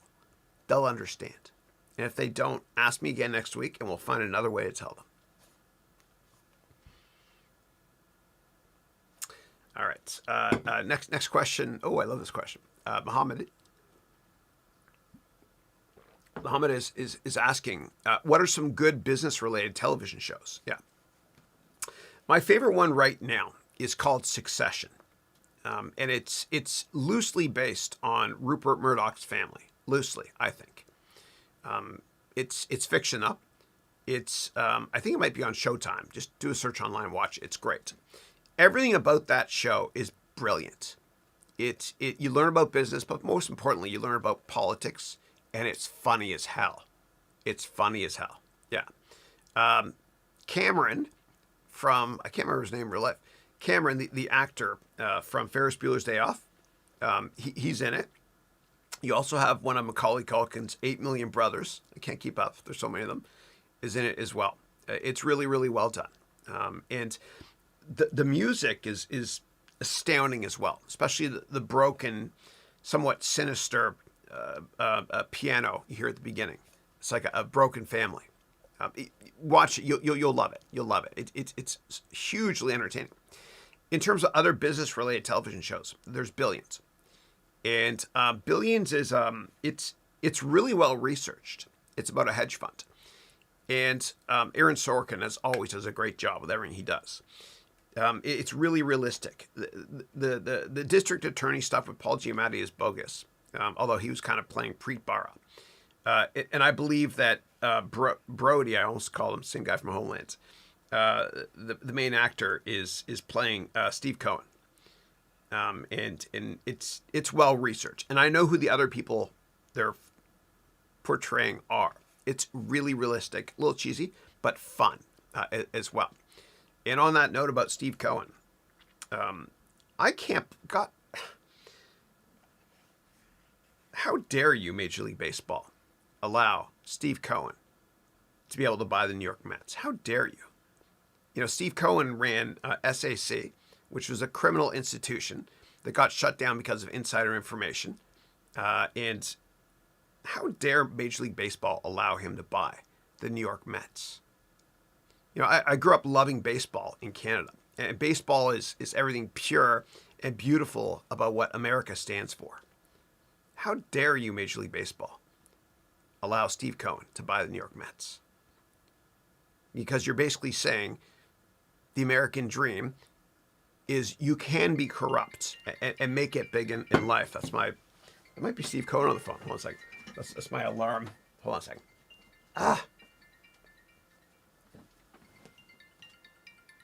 It's a phone call, actually. Sorry. I wear this on my ankle because I raise this desk up and I take steps, and I can only count steps that way when this is on my ankle. And I had to drill another hole here. But how dare you, Major League Baseball, allowing Steve Cohen to buy that team? it's so wrong. And I think one of the reasons that Cohen got away with it is because, Major League Baseball has lost like $8 billion this year. And this is the year to kind of do it. But I think it's wrong.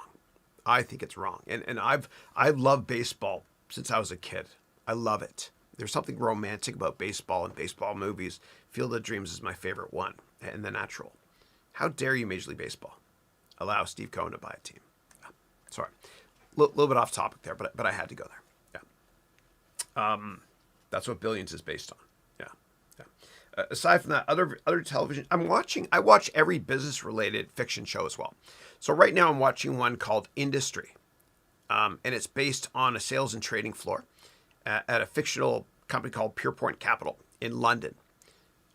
It's super cheesy, really risque, but some parts of it are really well researched, like some of the things that traders and salespeople say on the trading floor, and investment bankers as well. And in the first episode, there's this guy he works so hard in investment banking, and face time is so important, which I despise, meaning getting to work first and leaving late. He works so hard he passes away. That's a spoiler alert for the first episode. I won't give you any more away about it, but it's really cheesy and really out there, a lot of it. But there's some parts that are somewhat entertaining. So I'm watching that. It's called Industry. Other than that, business shows, that's probably it. I can't think of any off the cuff right now. Yeah. Andrew Dupree is here. Andrew, hi. Andrew he's the opposite of me, which means he's a smart, good-looking guy. But he's the opposite of me because he's from the United States, but he lives in Toronto. And I'm actually from Toronto. I live in the United States. Yeah. And he was the very first student accepted to my platinum program. And Andrew, this is for you, brother, and all my graduating gold and platinum students. This is what you're going to get on Saturday when we have graduation.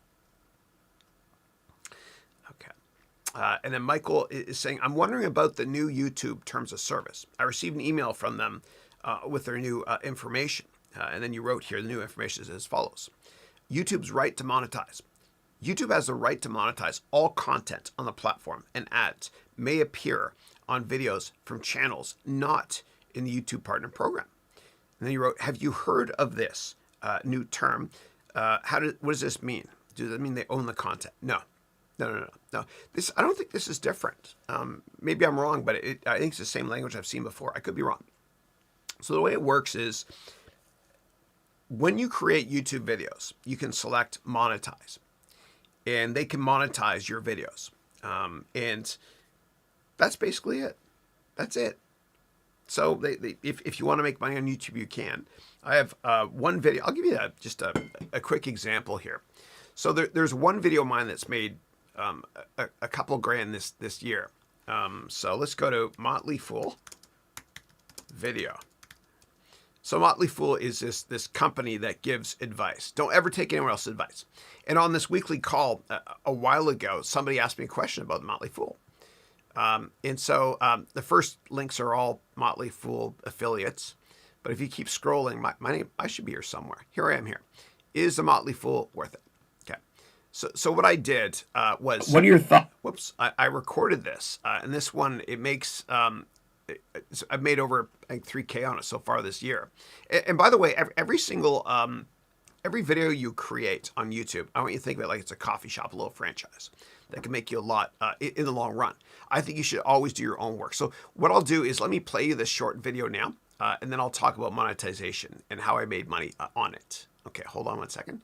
Let's go here full screen, and here we go. What are your thoughts on investment services like the Motley Fool? They're heavily advertising and seem to have long-term investment advice similar to Buffett. Are these services worth it? I don't think so. And do your own research. Don't just rely on me, please. Do your own research. But Motley Fool kind of got started back in the 90s. They were the first kind of notable online repository for investment advice. And I remember the first notable stock they pitched was called iOmega.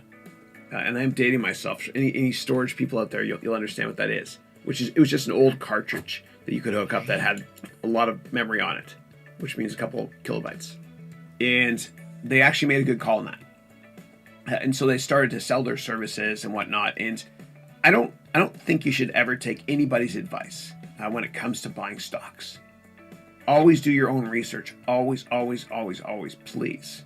And if you don't, then what will happen is you'll sell that stock at the worst time. You'll panic, and you'll be a tourist in the stock. You'll only be renting it. You got to be very, very long-term focused. And as Warren Buffett said, the longer the view, the wiser the intention. Always do your own research. And I got to quote Buffett again. I got a great one here. So Warren Buffett said the New York Stock Exchange is the only store in the world where consumers sell stuff when it goes on sale. Think about that. It's amazing, eh? It's amazing. So do your own research first. And just be careful when you go to certain websites and you see what are called sponsored stories.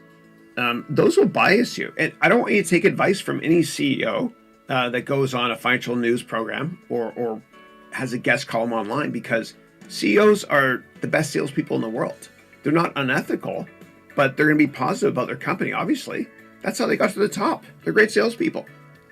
And anybody that's interviewed on television that talks about stocks, a lot of times their clients could be paying the bills for them, even if there's a Chinese wall separating investment banking and trading in that company. Just be careful of that. Just be careful, please. Or it might be a portfolio manager that's being interviewed that owns that stock, for example.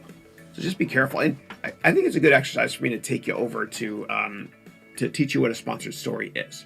When I ran my hedge fund, I used to pay thousands to Bloomberg, and then I said, no more, dude. We're going to get everything here from Yahoo Finance because it's free and get all the same stuff.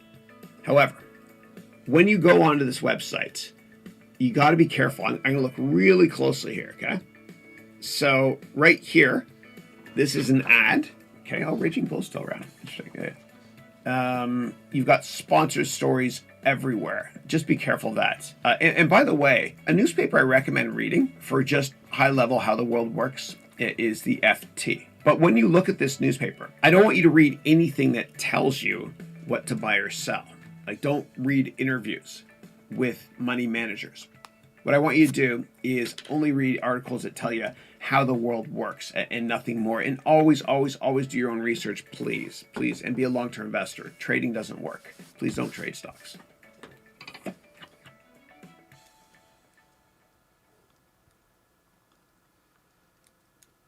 So the way that this is kind of a... Motley Fool.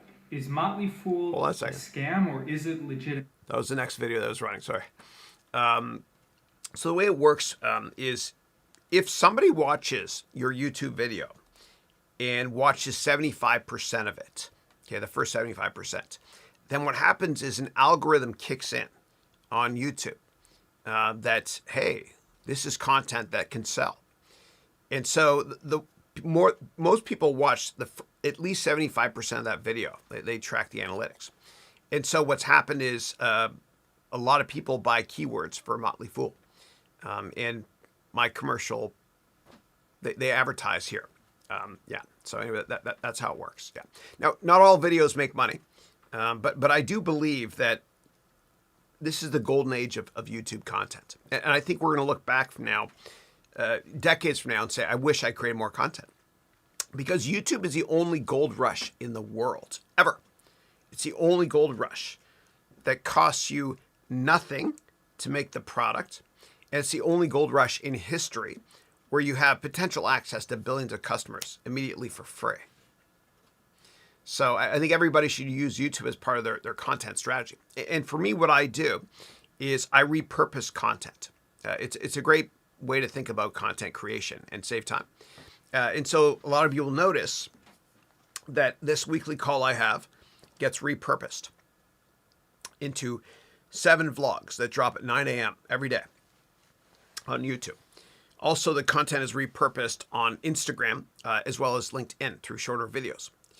And at the bottom of my website, I have a podcast as well. You can click that if you want. I haven't really marketed it. But all this gets added to a podcast as well. And so the name of the game is repurposing content.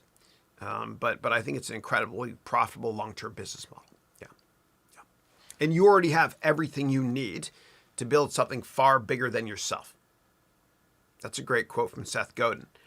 But I teach you how to use everything you already have to create your social media strategy and your YouTube videos in the MBA degree program. In fact, in the 3rd semester, I bring on Matt in the beginning of the 4th semester, who's my chief creative officer, to help my students use what they have to create an incredible backdrop or video experience for their customers or for anybody that might be watching.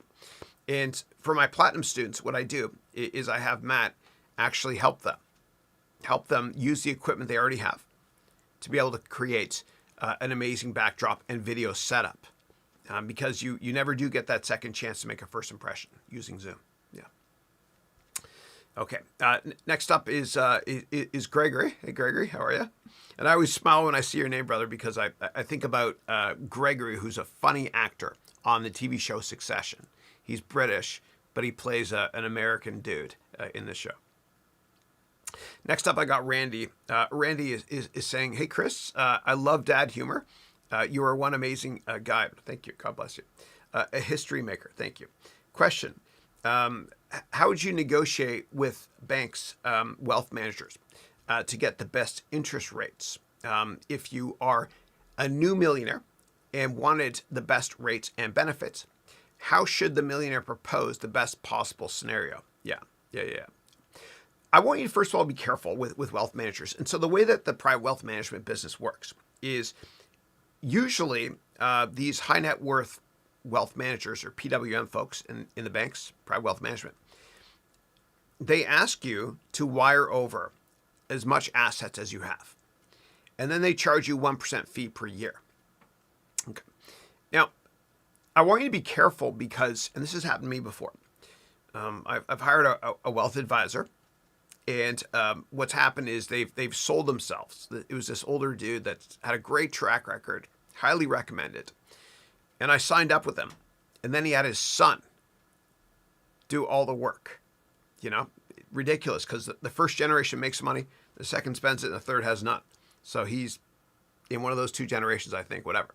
I quickly pulled my money because I wasn't sold what they promised. So make sure that whoever it is that's selling you this product, that they're the ones that's going to manage your money, not somebody else on their team. Okay. Kind of like I sell you this MBA degree program and I promise to give you one-on-one and write your LinkedIn profile myself using our one-on-ones, not somebody else on my team. It's me. So that's what I would watch out for. I would also watch out for the fact that in a lot of private wealth management firms, they actually, and by the way, all the big investment banks, Goldman Sachs, UBS, Toronto Dominion, whatever, all these firms, they have their own private wealth management division. And they cross-sell a lot of the firm's products, meaning they're biased, a lot of them, to sell you only products made by their company. And so they make money on commissions as well. So if you're going to use a private wealth manager, make sure that they're not biased, meaning they can sell you products from anywhere, and understand the commission system as well, because they're already making a 1% from the assets you have with them per year. So I would be careful. I would then ask for what's their track record. I'd ask for references as well. Yeah. And I humbly believe that if you take my MBA degree program, I can teach you how to run circles around them in terms of asset management, etc. Yeah, humbly. Of course, you have to do your own work. You know, I don't believe in giving someone a fish. I believe in teaching them how to fish they can eat for a lifetime. Yeah. But in terms of getting the best rates in general, you want to play them off each other. You know, it's bad business to just have one supplier, so to speak. You want to have lots of them, even if you don't like one of the suppliers as much, because they basically it keeps them in check, because competition is good for the consumer. So I would make sure to try to get the best rates you can by negotiating with many firms at the same time. But make sure you look into those questions I asked you. And I say it with love in my heart, meaning who's going to be managing the money? Is it going to be the person that sold the product to you, or some other person on their team? And understand if they're biased or not, meaning do they have to only sell their own products, and what commissions they get, if anything. Yeah. And always ask them, how did you do in 2008 for your clients? Yeah. Also ask them, how did you do in August of 2007 for your clients? Because that was a month of mean reversion. I remember it well, having worked in the hedge fund industry. I would ask that. Yeah. All right. Next up, Nathan is asking, I've got a revolutionary app idea, but I don't have any cash. How do I convince the investor to invest in my app idea, especially when there's no version 1 of the app ready for the investor to see. Yeah, this is very common. Yeah. So you'll be creating what's called a minimum viable product, an MVP, and you'll be figuring out as you go. And all that sophisticated investors love when it comes to apps, the only thing they care about longer term is the number of subscribers. They don't care what it does. I mean, initially they do, I guess. But I'll give you an example. So Evan from Snapchat, when he was making the rounds up here in Palo Alto, trying to raise money, initially he said, well, I have this company called Snapchat. And what happens is, we pictures are taken and they disappear. And all the older venture capital folks were like, dude, I don't want to lose pictures of my kids. Like, I want these pictures to always be there. That's ridiculous. What an awful business model. I'm exaggerating, Then he came back a year or two later. He said, remember me? I've got 6 million subscribers. And they're like, the venture capitalists were like, oh my God, that's the best business model ever. And so all that matters is the number of subscribers you can get longer term. Now, in terms of how to get subscribers, I teach you in my MBA degree program how to network on steroids. I teach you how to network and meet people in the media. And that's what Mark Benioff did. He's brilliant. He was controversial, which works always, and we'll talk about that in my MBA degree program in detail. But he was controversial years ago by saying that, software is dead. And so he actually made friends with 50 of the top tech and finance journalists. And it's free PR for him. I'll teach you how to do that as well in this MBA degree program. And when you get free PR, say you network and find somebody that went to the same high school as you that works at the San Francisco Chronicle or the Washington Post, Wall Street Journal, whatever, or Financial Times, trying to be global here. When you meet with them and they write an article about you, and I'll teach you how, you'll see a spike in traffic. Okay, do a couple of those because one data point doesn't make a trend. Then go in for the kill, meaning asking for money. And in terms of raising money in general, I want you to raise money initially from high net worth investors because the sales cycle is quite short. Venture capital firms are notoriously bureaucratic. And there's a lot of analysts or junior employees, I should say, that work at those firms. And quite often, the way it works for them and for pension funds in general is they have to take a couple hundred meetings a year. And so you become a checkbox. But take my MBA degree program, because in the third of 4 semesters, we have a venture capital boot camp where I teach you based on my experience working in venture capital and investing in lots of startups, how to write a great business plan and how to present to investors and raise money. All right, next up is Naveed, who's saying, hey, Chris, I started using the same coffee thermos and the same color. Very cool. This is good. This is good. Dude, I did a call last week, and I got this sippy cup because I spilled stuff before. Please don't spill. There we go. It locks, which is nice. Yeah. It's made by Contigo. Yeah. I feel like I'm on the Truman Show now. Yeah. I don't get comp for any products. Yeah. Yeah. All right. Oh, and dude, last week I did this marathon call on the future of education. It was like 6-hour call and Q&A. We talked about my MBA program too. You can go to YouTube and there you can see the replay there. And I used this, but I stirred my bulletproof coffee with a spoon. I left the spoon there, so it jingled every time I drank it. Yeah.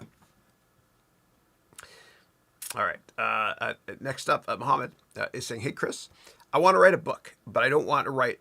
But I don't know what to write about. Any ideas?" Yeah, whatever you're passionate about. The great thing about writing a book also is it can kind of be a manuscript for the next chapter of your life. So for me, my first book I wrote was 101 Crucial Lessons They Don't Teach You in Business School.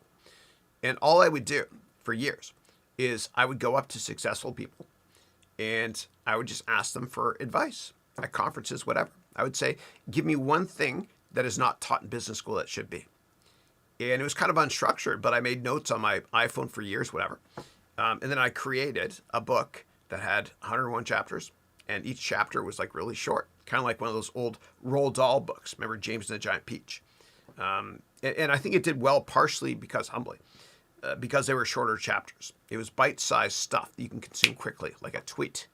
Yeah. But write about whatever you're most passionate about. That's what I would say.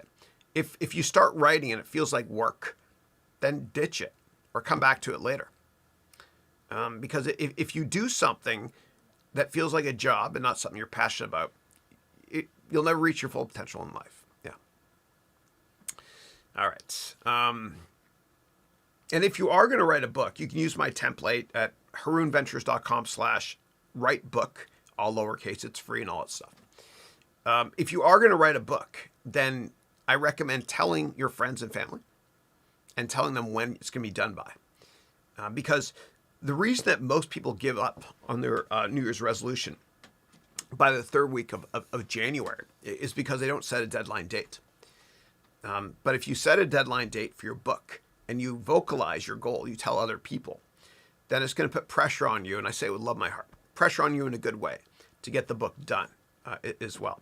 And it feels so good to write the dedication to your mom and dad as well, or anybody that's helped you along your path in life. Okay. Oh my God, I forgot to thank Jean-Marco as well. What am I doing? Earlier on, I was thanking people. Somebody asked me my staff. Jean-Marco lives up in I think northern Canada or northern Ontario, and he helps me with my vlogs as well. He's money. He's money. Yeah. All right. All right, next up, we got Daniel, who's saying, hey, Chris, apologies for asking tough questions. No worries at all, please. No, I love this. I answer every question, and I read every question. If I miss anyone's question, post it again. So you wrote, I got you other two. What's your advice in reaching a C-level role? And what's the best strategy for promoting one's self-work? Yeah. So the question is, how do you become a CEO and how do you promote your work?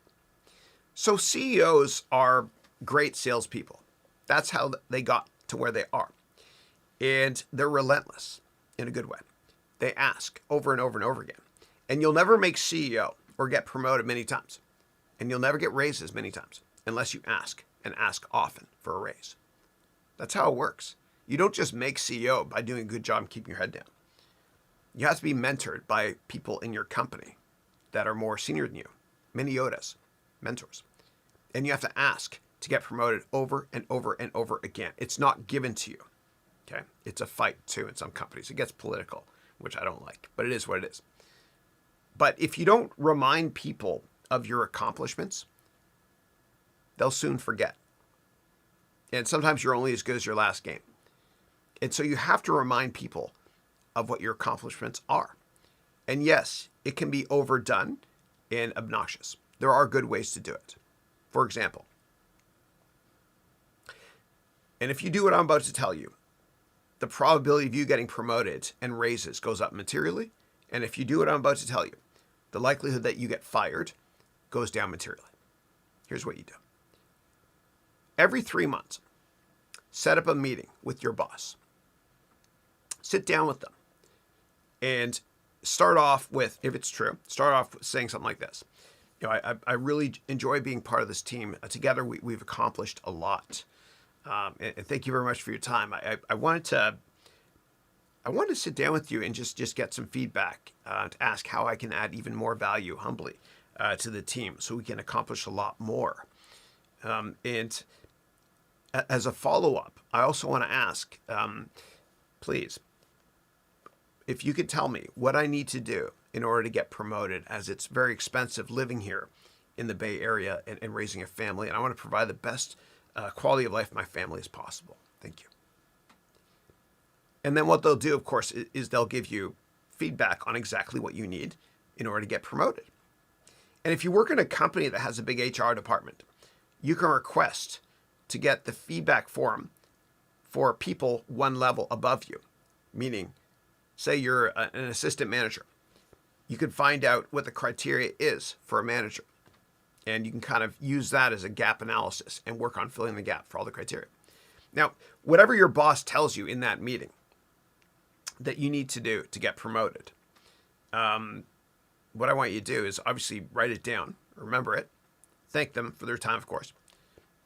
And then once you achieve what they've asked you to do, and once you've accomplished something big and they congratulate you, immediately ask them if they have time for coffee. Make sure they're in a good mood. Kind of like you don't ask mom and dad something unless they're in a good mood, right? Ask them for coffee.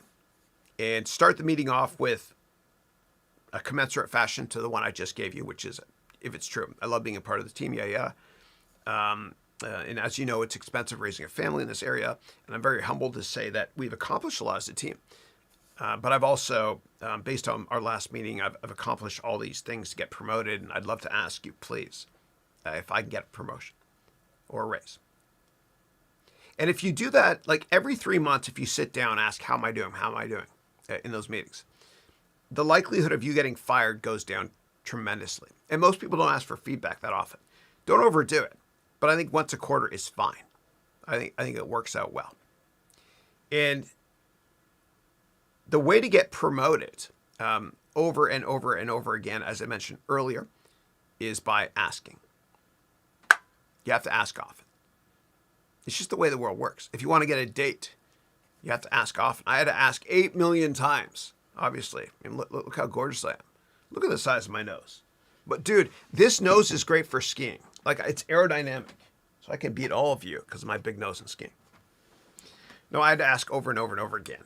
My wife's way out of my league. I still don't know why she said yes. But it worked out okay. But networking is like dating too. You know, and the CEO track is like dating, or being an entrepreneur is like dating. You have to ask over and over again, and just understand that if you get 99 no's, not this nose, if you get 99 no's, that one yes can change your life.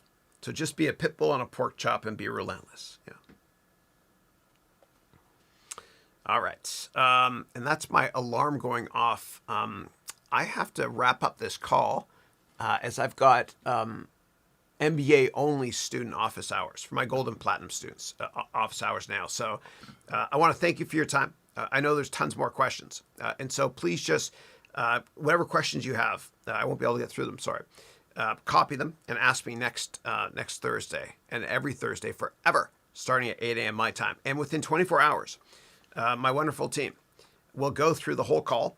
And in the description fields, they'll update questions asked and at what times. So you can get hyperlink immediate access to all of the answers to all the questions as I humbly try and help to make a difference.